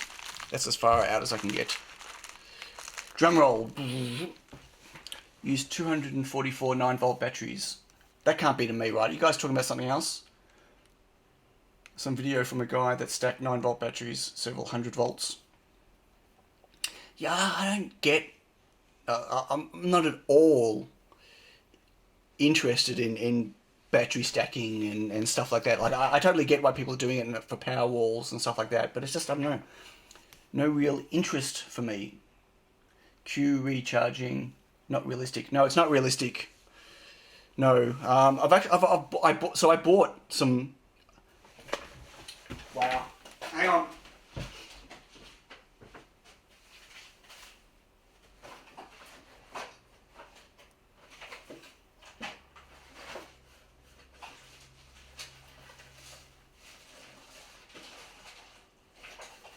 Yeah. I don't know where it is. Sorry. I bought a bunch of various types of whatever it's called, Q recharging stuff from Ali. Some of it's here, some of it's not here yet. Just to see what size, what the smallest stuff I could get and how big it is. But it's still pretty. It's still too big, so it's not really realistic. No. Not for power walls, just for fun. Yeah, but again, like I don't. The whole idea of stacking batteries for me isn't fun. Like I would do it for something like a power wall, I think, because that has, like, I've got solar power. It would be advantageous, I think. But I'd probably also just seeing everyone else's troubles with them and stuff. Like yeah, I don't know. I don't have the headspace right now for such large and time-consuming projects. What doesn't David really do? Chi. Is it Chi? Is it called Chi?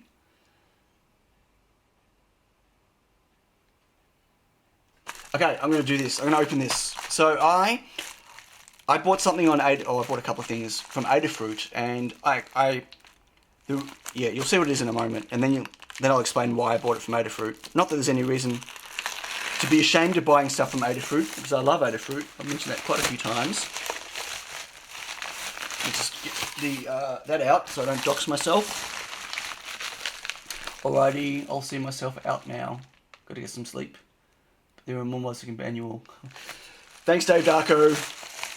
Thank you. Thanks for your help. Have a good sleep. I bet it's a 4.0. It's a DZ 4.0. It is. There's a few things actually. Oh, okay. So Oh, interesting. Oh, okay, cool. So, I got myself a Teensy 4.0. It's my first Teensy. I've never had a Teensy. I always said I was going to buy a 3.6, but I never did because I didn't have a need for it. And you know what? I do not have a need for a Teensy 4.0 either. I don't. But I promised myself I was going to get a Teensy, and that's a big card. That's a nice print. I should do my Tiny Pico cards that big, although that's a lot of... It's a big card for a little board. Oh, assembled in the USA. I like the printing on the bag already. That's quite nice. Maybe I should have done that instead of the stickers. So, does everyone know what a Teensy is? Bye, Dave. So, this is the latest Teensy, which is running a Cortex M7. Oh, wait, let's get closer. Sorry. It's a Cortex M7 that runs at 600 megahertz, although it can be overclocked even further. This is a beast of a microcontroller. An absolute beast. Oh, look at all the components on the back. Wow. Can anyone see that?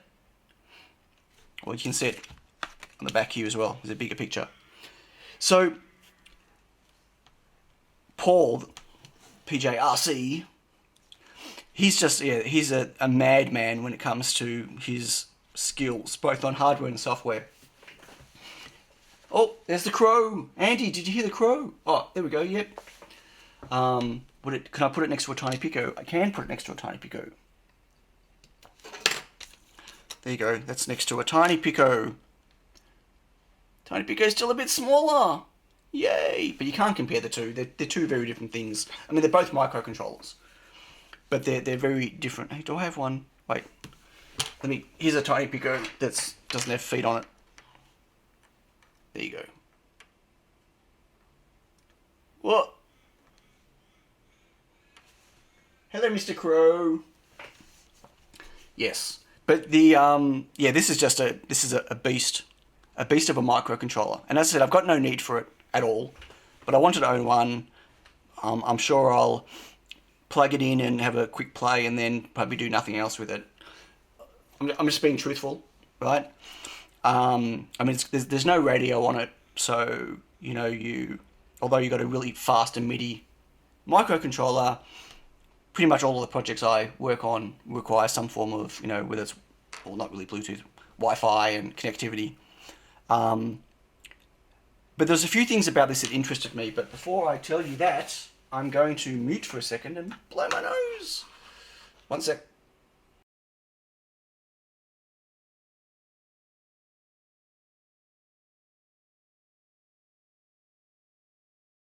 I'm back. I didn't want to make everyone listen. Not the drawer. It will go, well, yes, it'll go into my microcontroller drawer. It will. That's okay. So I just wanted to, I guess own one and have a,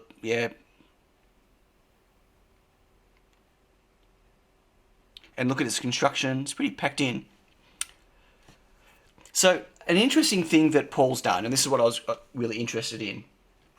Sure it's not the Raven. It better not be the Raven. I've got a few more things I need to get done first, Julian. Because the board's so small and there's so much I/O on this, I mean, obviously there's header pins everywhere, right? There's a lot of header pins, but nowhere near enough to be able to break out everything that's on this chip. And in the past, what Paul has done is on the back of his boards, he's had all of these, I can't remember what they're called. Adam, if you're still here, what are these called again? You could send a man or woman to space with that. You could way more than, you could send a man or woman to space with a Arduino Uno compared to what they did.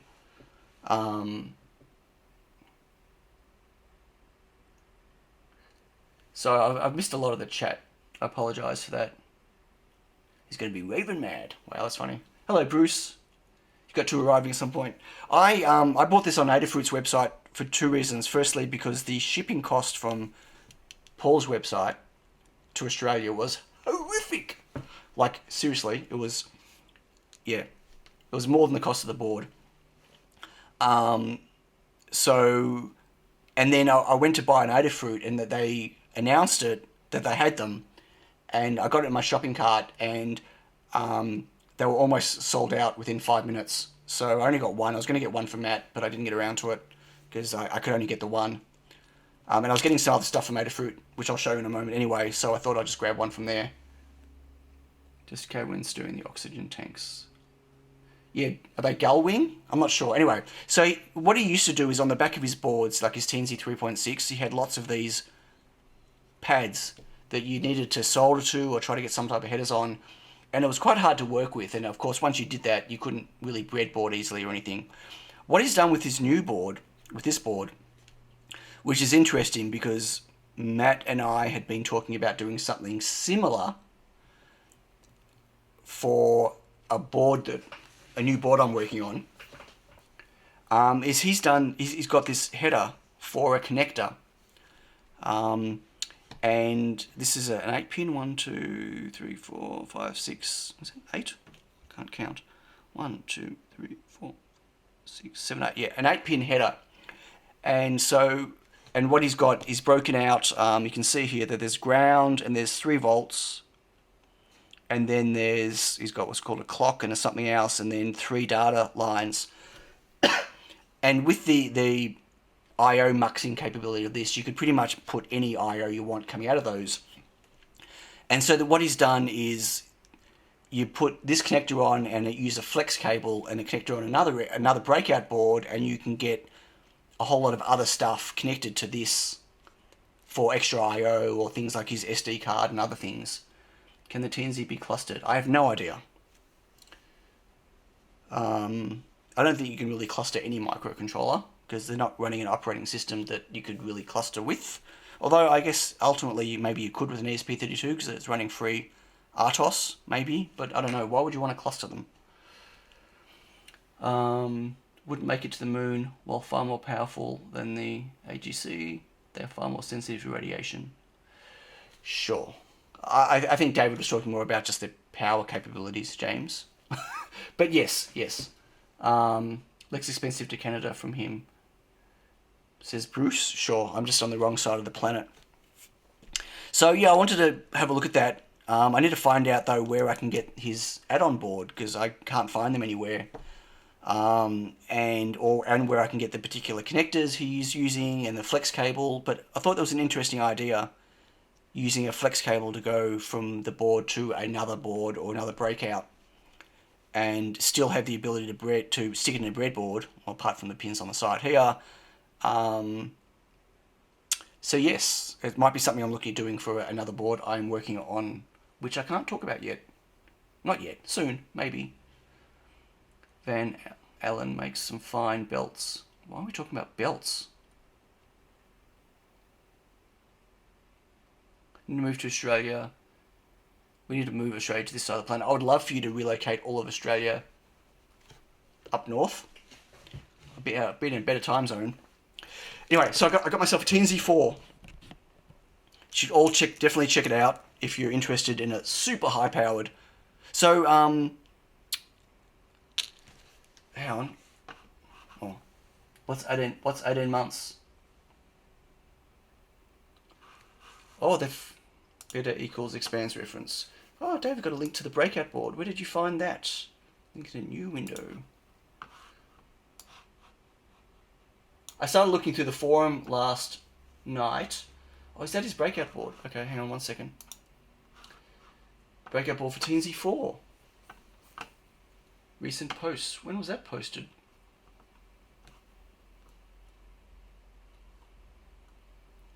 Interesting. So he's got that's the breakout board. But how is that connected? I want to see the back. I've missed this as well completely.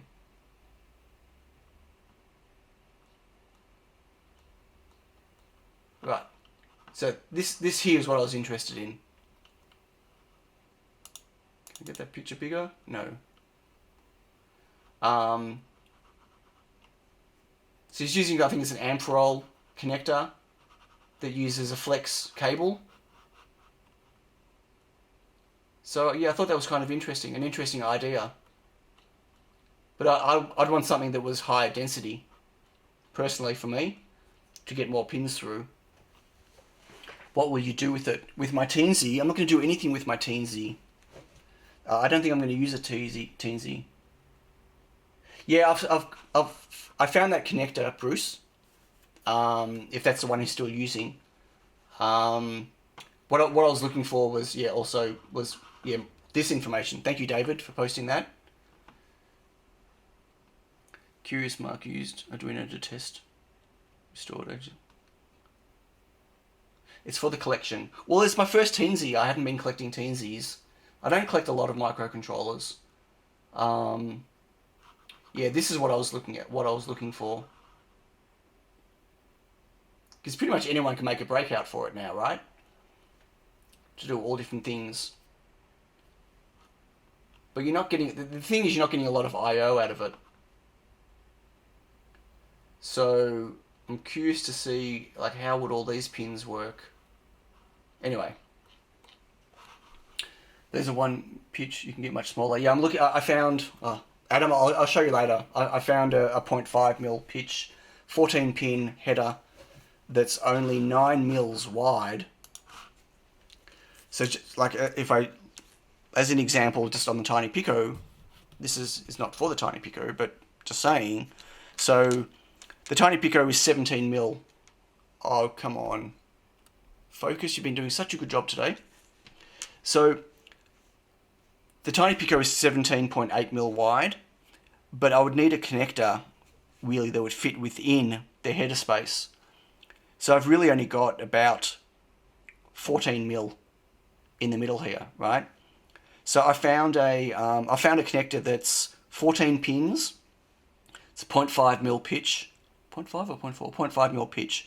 That's 9mm wide, including the pads that you need to secure it. So that would fit inside here, and I could get with 14 pins. If I had the idea would be I'd have 3.3 volts on it. I'd have a 5-volt pass through as well on it, and ground, and then that would leave me 11 extra I.O. I could break out. So if for instance I had a microcontroller that had a lot more I.O. than the pin headers I've got, I could put some of them on pin headers and the rest could be broken out through a little connector. And the idea is to make it a really thin connector that uses the flex cable so you could still be able to breadboard. So it's not a JST connector, no. It's a flex cable. It's an it's an IDC FPC FCP connector. I can't remember exactly. What's the name of them? Yeah, it's the Teensy's out of stock everywhere. It was out of stock 20 minutes after I bought mine. 20 minutes after, it was pretty much out of stock everywhere. Paul's website's out of stock. All the distributors are out of stock. He's got more stock coming in later. No, it's not IDC.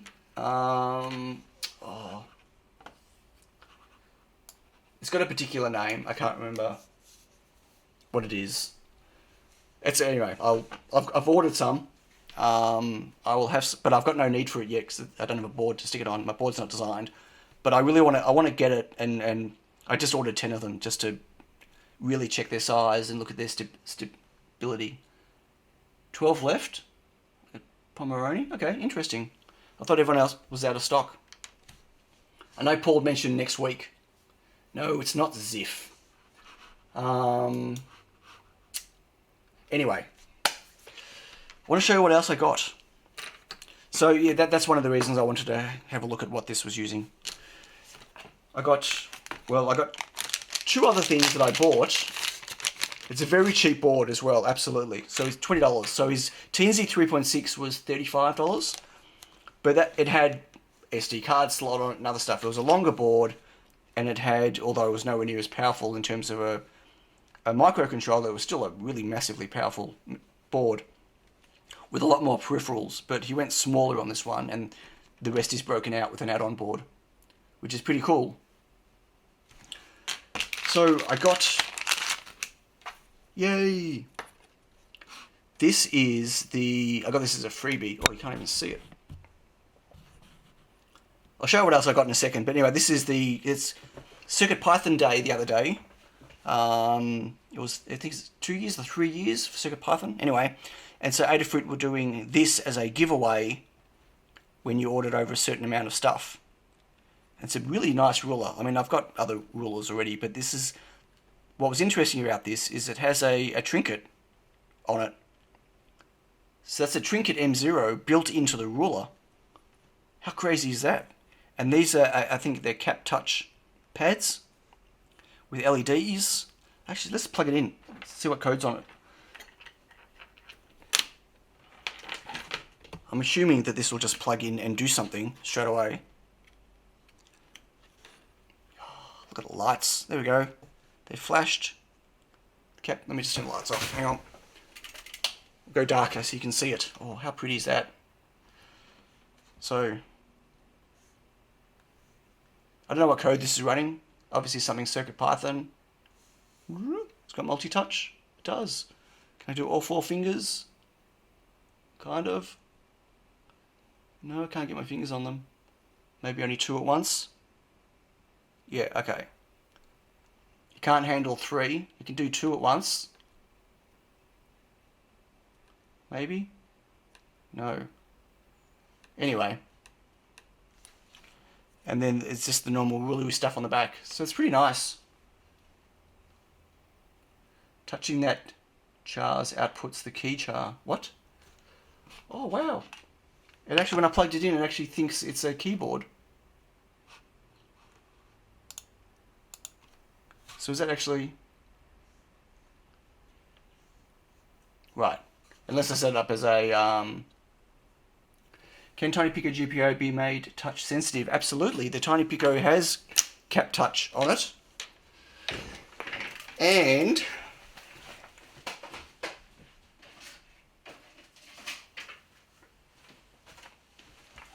not only does the Tiny Pico have cap touch, but I show you on the pinout what they are. So, pin 12 and 13, sorry, not pin 12, sorry, pin 32, not pin number, GPIO 32 and 33 is touch 9 and 8, and then over here, 27, 15, 14 and 4 is touch 7, 3, 6 and 0.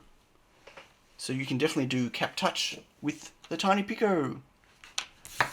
Anyway, you need to run a script for the host to see the key characters. Yeah, well, either that or, like, my Mac automatically detected this as a keyboard and has asked me to install it, but I'm not going to right now. But yes. So that's pretty cool. That's nice. Anyway, that was the freebie. But the other thing I bought, or to get enough to get the freebie, was these. And these are pretty cool. If I can open them. I want that ruler. You can have it, Julian. I'll send it to you. Would you like me to send it to you? So these are limited edition. They did them for CircuitPython Day, and I don't think they're going to sell them. I don't know. I don't even know if there are any left. It was definitely limited edition. I'm going to take that out, put it there, and I'm going to take this one out.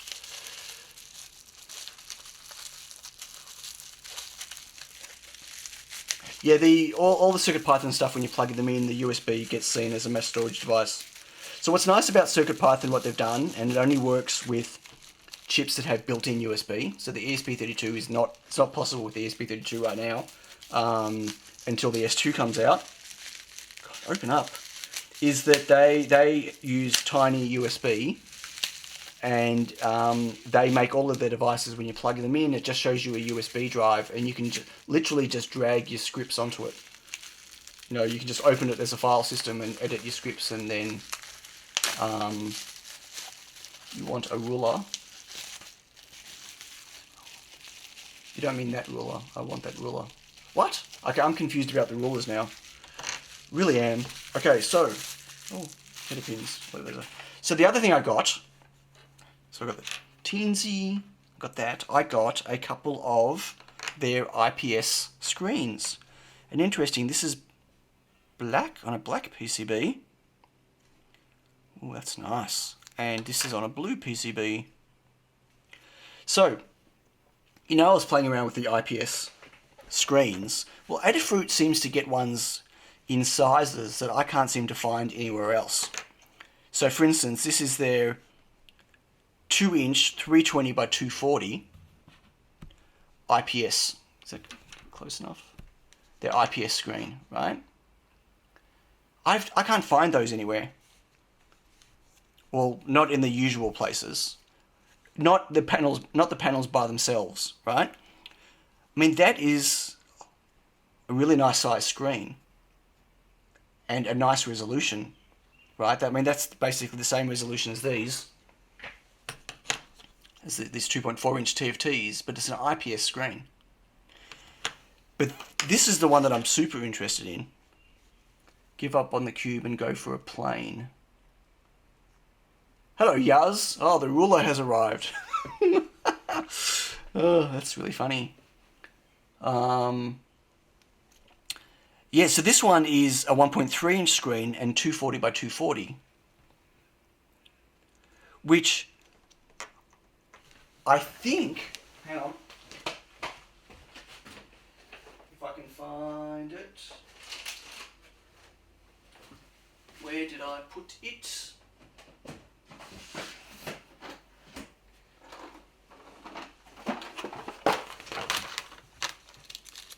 Right. So here's the thing though. Is it the same as this one? That's what I needed to find out. So you all remember this? That doesn't work? And it was too late for me to open a dispute for it. But that didn't work, and I was thinking about swapping the screen out and using up one of these to see if I could get this breakout working. But then when I saw this, I think they're the same screens. Except, I'm just not sure. So I had to buy one to see the ribbon cable. And then, look at that. They found a connector that it works with. And I think I have found that connector as well. So if they found a connector that this works with, could I, and if I can source that exact connector, could I then find the connector for this one as well, right? So I wouldn't have to hand solder the screens on.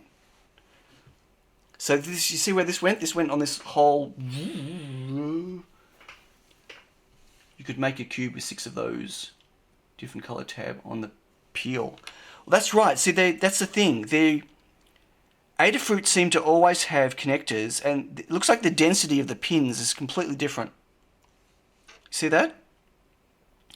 So somehow Adafruit get their hands on screens that are not the same as the screens that I can find anywhere else. Yeah, sourcing components is a pain in the backside, Julian. It really is. And I don't know where they do it, where they get them from. It's the same driver, but it's a totally different connector. And it's got a stack of pins on it, which leads me to believe that this particular screen must be SPI only, where this one possibly has the ability of doing full bit banging to get super fast performance out of it, right? Probably boots on the ground. Well, boots on ground and leverage.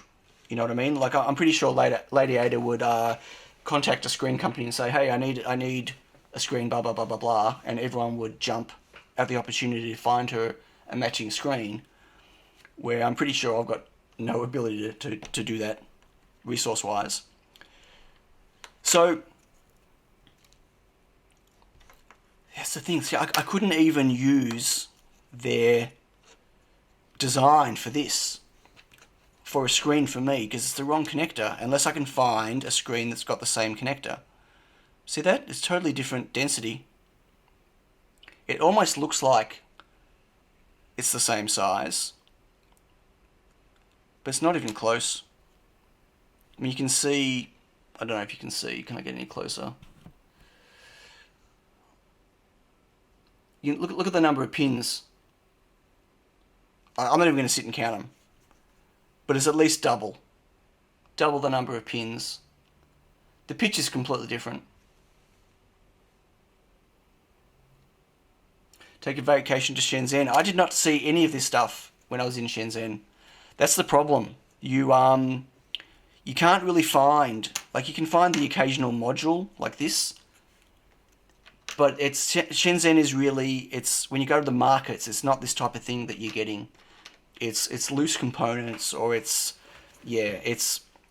screens is a different thing. You need to go to the iPhone markets to find screens, and then finding stuff specifically like this, very hard.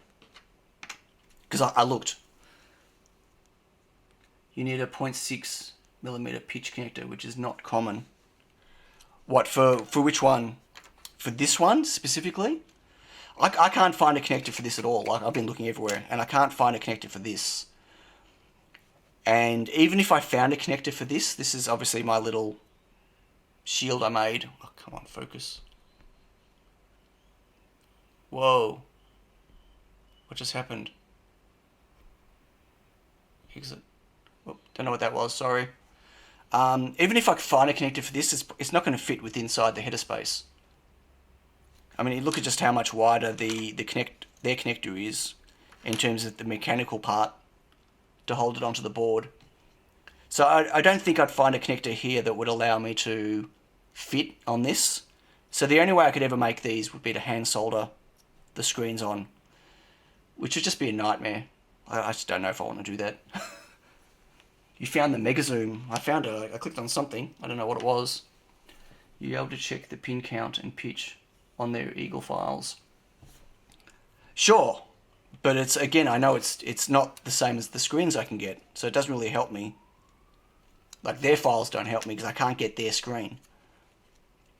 So that's what I needed to find out, and that's why I bought these screens. I mean, obviously, they weren't the cheapest screens to buy because they're from Adafruit, but look at that screen. That is, yeah, 320 by 240. So that's what I got from Adafruit. Lots of goodies.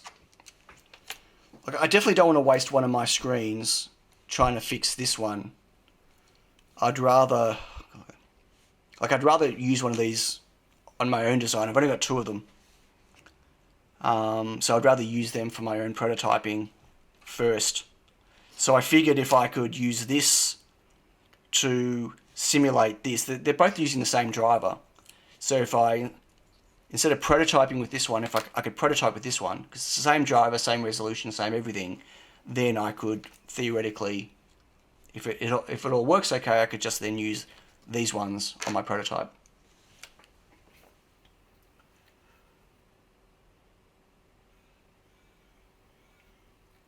What? Okay, everyone's busy talking to Yuz. See, no one's listening to me anymore. That's okay. Yuz has stolen the show again. Oh. So they're pretty cool. I'm gonna have fun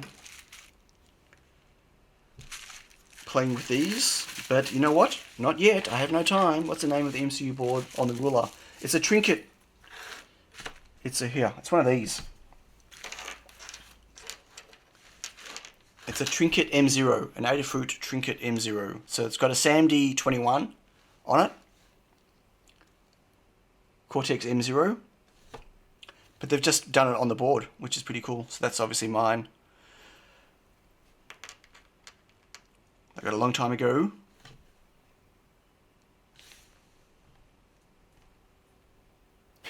Hey Johnny, thanks. What's up?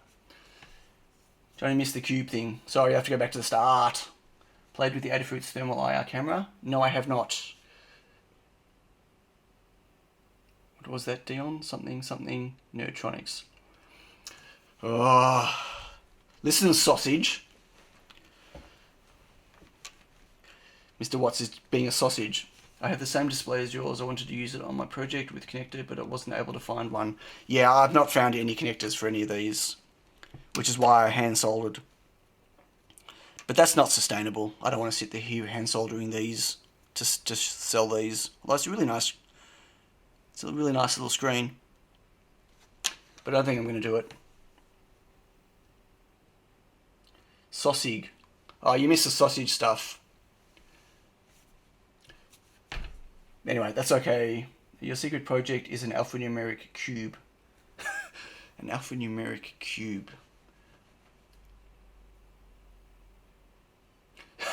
My phone likes to correct me. Sure. Ruler can be programmed using CircuitPython. Yes, it can. It is and Arduino idea. You can do either. It's a normal microcontroller. Absolutely. So the ruler can be programmed. How cool is that? Anyway, very clever. Very nice. I want to put these away before I wreck them. So that's it. That's something dark side. What? What's dark side? That's it. Oi oi Savoy. That was Savaloy. Oi oi Savaloy. That's what Dave Watts started with, and apparently that means hello sausage, and I didn't know. So now David Watts is a sausage. Something complete. Okay, my teensy. Let's put the teensy back in the bag. Found the way into the computers. Computers. Those damn computers have taken over the world. Okay, that's really funny. Look what I just did. I just stuck my tiny Pico in my teensy bag. That'd be the wrong thing. Let's put the teensy in the teensy bag. You may see the teensy one day, and you may not. In a project, and you may not. I don't know. I've got my screens out again. So I need to. Wow, why is this? Done it again. Exit. My camera's doing some weird things. You'll never need more than 1 gig ever. 1 gig? No, we were talking about... You'll never need more than 640k. So these are the last panels I built yesterday. I'm now out of PCBs till I get my next ones from JLC PCB next week. I have a lot of PCBs coming. So these are my last ones. I'm going to cut these up and test these today. Production is going. Quite slow, but it's going. I've made about probably just under 1,000 boards now. So I have about 2,000 to go. I have a lot of tiny Picos to build still. Yuz is not good at computer jokes. That's okay. That's okay. We can't all be good at computer jokes, Yuz. Yeah, 640k. So yes, all my shields for the order are done, which is great. And they're all packed, ready to be picked up by Crowd Supply. Plus a whole bunch of tiny Picos. But I am still... Why would you be scared to cut them? Why would you be scared? I mean, they look great as panels, but they're really not useful for anything until I... James switched to Windows 10. Wish you luck? No. Commiserations is what I wish you.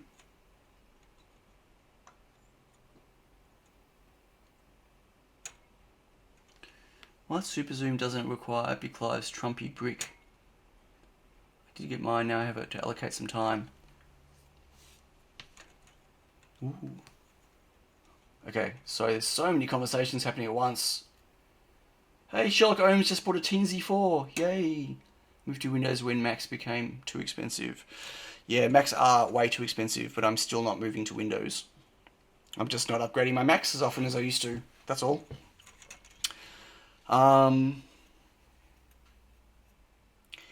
Yeah, so I'll get these done today, and then I'm going to be out of PCBs for about 4 days, because JLC PCB have increased their production times now. So when I used to order Tiny Pico panels, it used to be 4 to 5 days production. It's now 6 to 8 days production for the same panels, but it's already been 8 days and my boards aren't finished yet. So yes, I was expecting them today, and now I'm not going to get them till probably Monday. And that gives me some free time! You'd think. I have some free time. So there's a whole bunch of stuff I need to do instead. Join us. Who's joining us? What's happening? I'm waiting for someone to get their Tiny Pico pack with Maltesers net instead by accident. Oh, right. Pretty funny. We were joking about that the other day. So Yaz and I we eat a lot of Maltesers at night when we're packing bags, because we just love Maltesers, as he knows. And Yaz is convinced that she's accidentally put it Malteser. As we're packing bags, like putting, JST. Let me just go here. So as like we've got a bag and, we've got to put 2 different JSTs and 2 lots of headers and the card and the silica pack, Yuz is convinced that she's stuck a Malteser, at least a Malteser in a bag or 2. So someone's going to get a melted Malteser in their tiny Pogo bag. Join us in Windows land. Yeah, no thank you. Look, Windows 10's come a long way. It really has. It's not terrible. But I just, no. I much prefer Mac OS. So I'm going to stick with Mac OS. And I'll probably end up Hackintoshing again at this point. Because, I can't justify the prices for Apple products, especially in Australia. They're called silver combs, gold combs, and little gibbet and big gibbet. Yes. I've told Yaz what all the names of the parts are, but she still calls them combs. That'll be a sticky pico. Windows 10 gets worse with every update. There are a lot of updates coming out. macOS is really a nice operating system. It really, really is. And that whole macOS abstracts all the power away from you, so you don't, like if you're a power user, that's just that doesn't exist. That's not a real thing. macOS is Unix. You can go into the terminal and you can do whatever you want. Yes, like it's so good that even Windows is now having a full Linux subsystem inside it. There you go. I don't want to go back to Windows, but Linux is giving me the jip. Oh really? Are you a Linux user? I didn't know that. I thought a few times of not switching to, but maybe using Ubuntu on one of my machines. But I don't know. Why would I want to use Linux when I've got a Mac, which is Unix, but it's got all the good stuff, but I can still go deep into Linux when I want to. So that's the thing. Well, right now the T2 hasn't killed it, but who knows what's going to happen. And if Apple eventually do go ARM, then it's going to be very hard to do a Macintosh. Is macOS core Linux? Yeah, macOS is built on Linux, on Unix, not Linux, Unix. It's on BSD Unix. Yeah, no, not Linux. It's a real Unix. Darwin is their version of it, and it's fully open source. That part of the operating system is fully open source. Yeah, and they give it they give so much back to the BSD community as well. Colin, each their own, whatever works. Yeah, I got no problems with people using Windows. This is not a Mac versus PC thing, or even a Windows versus Mac OS thing. Like, it's whatever you like. There's a lot of great stuff about Windows that stomps all over Mac OS. Like Mac OS is terrible for gaming. Windows is the king of gaming, right? But I much prefer Mac OS. That's just me. But everyone can use what they want. And Mike's using Gem Desktop. Really? Nice. Dual boot DOS CPM. CPM was great. It's a pity CPM never stayed at the forefront in front of DOS. Would have been a different world. Windows since DOS 3.0. God, wow. You mean 3.1? Or you're talking about DOS Windows. You're talking about that terrible file system thing they did before Windows 3.1 hit, Ian? Yeah, like I went from Amiga, Commodore 64, Amiga, then I went to the PC side, and I was, DOS, and then Windows, that file manager thing in 3.0, then 3.1, and all the way through. But when I moved to Mac, I never go back to Windows. Only a developer still uses Mac.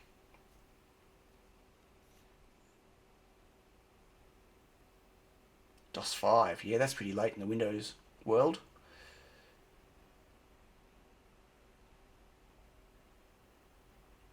They asked IBM, what? IBM asked what? Linux PC to have Macs in the past. So you're using Linux, are you, Colin? I didn't know that. No, MS-DOS before what? No, MS-DOS before Windows existed. Wait, that's cryptic. Maybe show us your Amiga. That's not even how you spell it, Yuz. That's terrible. At least you don't spell it with an O anymore. It's with an I. A-M-I-G-A. Yuz used to write it O. There you go. Anyway, I cracked games on the 64. Yeah. Who didn't? Anyway.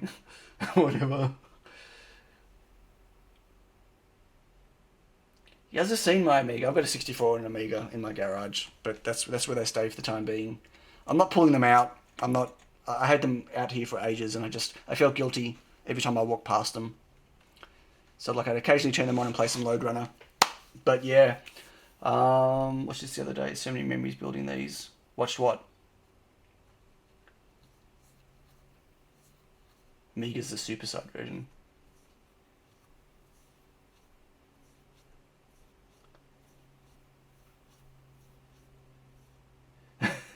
At Mega. Amiga is at Mega. Anyway, so I think I need to go back to work. I need to get these boards done. I need to pull them apart. Wow, what a job. Oh, okay, I got something I can show you all on my my journey of trying to stay safe. Yeah, because staying safe is important. So you all know these are fiberglass, right? PCBs are fiberglass. So I have a lot of boards I need to clean, yeah? Like I got to pull the edge rails off, and I need to clean all the V-scoring off all of these, and they are messy as. So I have gone really... Yeah, I'm not doing it. I don't think I'm going to do a retro computer stream. There's too many retro computer channels already, and they're awesome, and I'm a big retro computer fan, absolutely, but it's yeah, not something I'm interested in streaming or doing on the video. But anyway, so I'm trying to stay safe. Oh, that's what I want to tell you as well. Yeah, okay, I'm trying to stay safe. So what I've done is, now let me switch camera views again. I need to stand up and show you. So I got myself a shop vac. It's just a small one. Whoop, where's the camera up? Yeah, which is in my office now. And I've got myself carbon masks, like really good quality carbon masks, and some really awesome ball hinge vices, yeah, and lots and lots of nitrile gloves. I just dropped one. You must have all seen these. Anyone watches Rossman's videos and stuff. And so what I do now is, when I'm cleaning my boards, I set myself up my desk here with the vacuum cleaner over my bin. I've got my mask on and my gloves on. Why is my chest hollow? I've got my mask on and my gloves on, and when I sit cleaning the boards now, I'm doing it it's still in my office, unfortunately, but I do it under the end of the vacuum nozzle, and I'm cleaning them and I'm fully protected, because I've got so many boards I need to clean that the whole thought of breathing in fiberglass and having fiberglass on my hands and my clothes, surely you've done enough damage. Yeah, I've already done too much damage, clearly, you know. Carbon safety glasses. No, I don't have, I'm going to just use my glass. I don't have safety glasses. I probably should have some glasses, but I'm doing it quite far away, and I'm doing it under the vacuum cleaner. Like, that vacuum is strong enough that if I get too close to it, it sucks my gloves off my fingers into the vacuum cleaner. Did just said, all perfect, next day, toothache. Right. See on 3PO. What?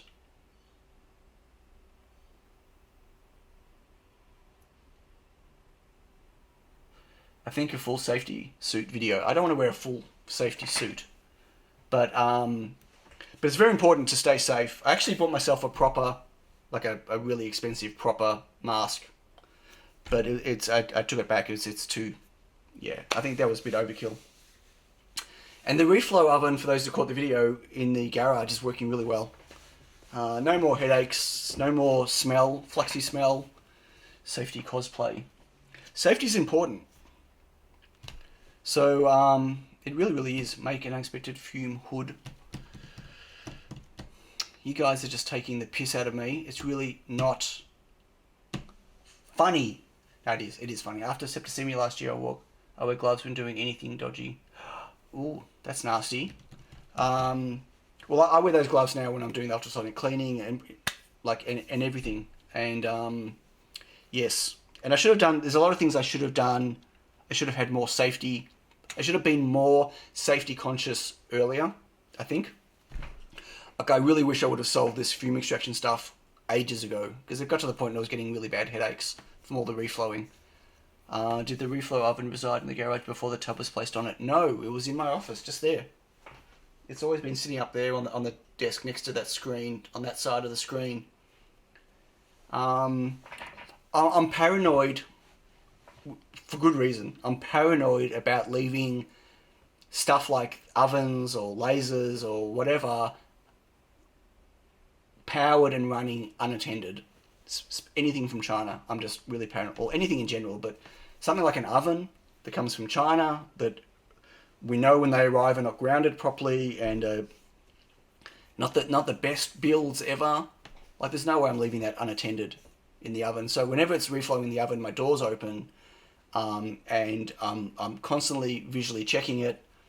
Someone came up with an idea of putting a webcam in there, which I think is a great idea. I got a spare webcam. I thought about putting a webcam going to my screen here. So when I am at my desk working or doing whatever I'm doing when the oven is going, because it happens, right? Right now I'm getting up like every 30 seconds or 40 seconds and checking it. I could just look through the webcam. So that's actually quite a clever idea, and I'm going to do that, I think. As a river guide, I always say safety second, style first. Yes, but I've been a little bit too careless, I think, with my safety. And Breaking Bad, Sion. See, that's funny, guys. That's really funny. You were serious about the full bodysuit thing. I never thought I was going to be making this much product, right? I never thought I was going to be, oh yeah, I've got my ESP32 cam. It's not fast enough, not high res enough. Solder fumes are not a bad smell. Right, so how often, I don't know about normal hand soldering, but the fumes, the smell that you get out of solder paste is a pretty bad smell. Especially the high temp paste is shocking smell. It's not like, oh, I like the smell of petrol smell. It's really bad, yeah. My laser cutter did catch fire before. Hang on. As someone who used to weld hazardous stuff, that will likely get me sooner rather than later. I highly recommend. Yeah. It's super important. Oh, CGA says, and hello, Ian. If it is a very 3D printer fire, it's not safe to leave alone. I leave my 3D printer printing alone, I guess, overnights and stuff. But not something that comes out of China, for sure. Yes, is always funny, sure. As usual, on topic, can you quickly mention how you burn bootloaders to SAMD21s? Are you using default Arduino bootloader? I burn successfully, but USB doesn't work. No, I don't use the Arduino bootloader. I use the Adafruit bootloaders. They're Feather bootloader. Really good bootloader. Much better than the Arduino, what's their one called? Whatever their Cortex M0, can't remember what it's called. Anyway, no, I use the Feather bootloader, and I use an Atmel Ice to flash it. I know there are other ways of doing it. Hit and miss. Some people have successfully done it just using another, but that's right, a Zero. Using Arduino Zero to flash another SAMD. But yeah, Atmel Ice and Adafruit's bootloader. And yeah, works every time. Yeah, the postman is here. My board's from JLC. PCB, yay! Sherlock Holmes has got PCBs. So you'll look like the guy from Breaking Bad donning a suit. Yeah, I'm not wearing a suit. Not going to happen. But I could at least, yeah. Anyway, whatever. Tie a bucket of water above it with a string. If it catches fire, the string will burn and break. Instant fire extinguisher. That's actually quite funny. Andy, that's pretty cool. Yeah. I had like in stock bootloader. I also use Adafruit's UF2 bootloader. Yeah, the UF2 bootloader is really cool. I thought about moving to that, but I haven't. For my Reflow Masters, yeah, but I haven't. Survivor Challenge. Does an ESP32 have a bootloader? No, it doesn't. Does not need a bootloader. Just plug it in and program it. Yes. Works differently. The reason these other chips have bootloaders is because they've got built-in USB, and you need to tell the USB... The bootloader does a lot of things, but it basically loads the USB stack. So without the bootloader, there's no USB stack available. Where with the ESP32 currently, if I get a tiny Pogo, because the like the tiny Pogo has a really now going to focus for me. Nice.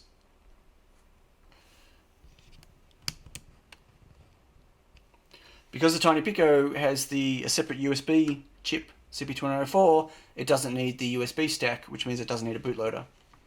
But the ESP32S2 that'll have built-in USB, well, again, it won't need a bootloader specifically to be flashed on it, but it'll need a USB stack running to be able to use the USB with it.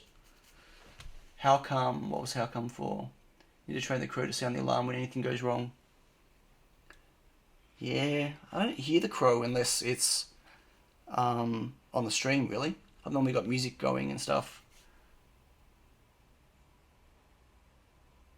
The bootloader work with smaller memory RAM SG chip. You'll need a different bootloader for the 21G15. That bootloader is set up for the 18. So the bootloader does two things. It obviously sets up the USB stack, but the bootloader is also basically the chip definition for what the I/O is, right? So something that a lot of people let me rephrase that. I don't know how to say that. So, like in Arduino land, as in Arduino IDE land, where like you stick your microcontroller in and you program it to do stuff, right? But the chip, the microcontrollers like a SAMD21 or an STM32 or whatever else, when you get the chip from the manufacturer, they've got just the default nothing inside it, right? Like you need to actually tell the chip what all its I/O is, like what every pin on the chip is mapped to which I/O, and what pins are PWM and what pins are analog pins and what pin, like, you know what I mean? Like you need to if you think about it, the internal firmware of not the firmware that you write to it, of the chip that tells the chip exactly what it is, that has to be set up, and that's what's burnt inside the bootloader on the Feather, or for the SAMD21. So because of that, it's specifically designed for the SAMD21 G18, right? If you try to put that bootloader on the G15, it's going to have the wrong amount of RAM allocated and all sorts of stuff, right? So, yeah, it just won't work. So the same with the ESP31, that has a separate USB chip. Right, and so therefore, with the Atmel stuff, you don't need to burn a bootloader because there's a USB chip there, and the chip comes already set up with the correct hardware level firmware and stuff So, no, let me rephrase it. So, okay, when you flash an ESP32, right, even though you're doing an Arduino land, what it's basically doing is it's not only flashing your code on it, but when you compile your code, it's compiling against the IDF, and the IDF has all of the hardware definitions for the chip. So every time you're flashing the chip, it's retelling the chip everything. That's why you have the ability to use the GPIO matrix, that you can reassign what your pins are. And that's similar to the way the Atmel stuff works. With the SAMD stuff, it's a little bit different. You need to, or the STM32s and whatever else, anything with a built-in USB, you need to actually tell it all about what it's going to be inside that bootloader, or you can't see it to talk to it. Wow, I've just made that all really confusing. Loaded snake example on my Pico and Play Shield today. Worked first time? Of course it did! Yay! Anyway, I'm sorry. I think I've just overcomplicated that whole discussion. But the answer is no. You'll need to find a bootloader for the G15.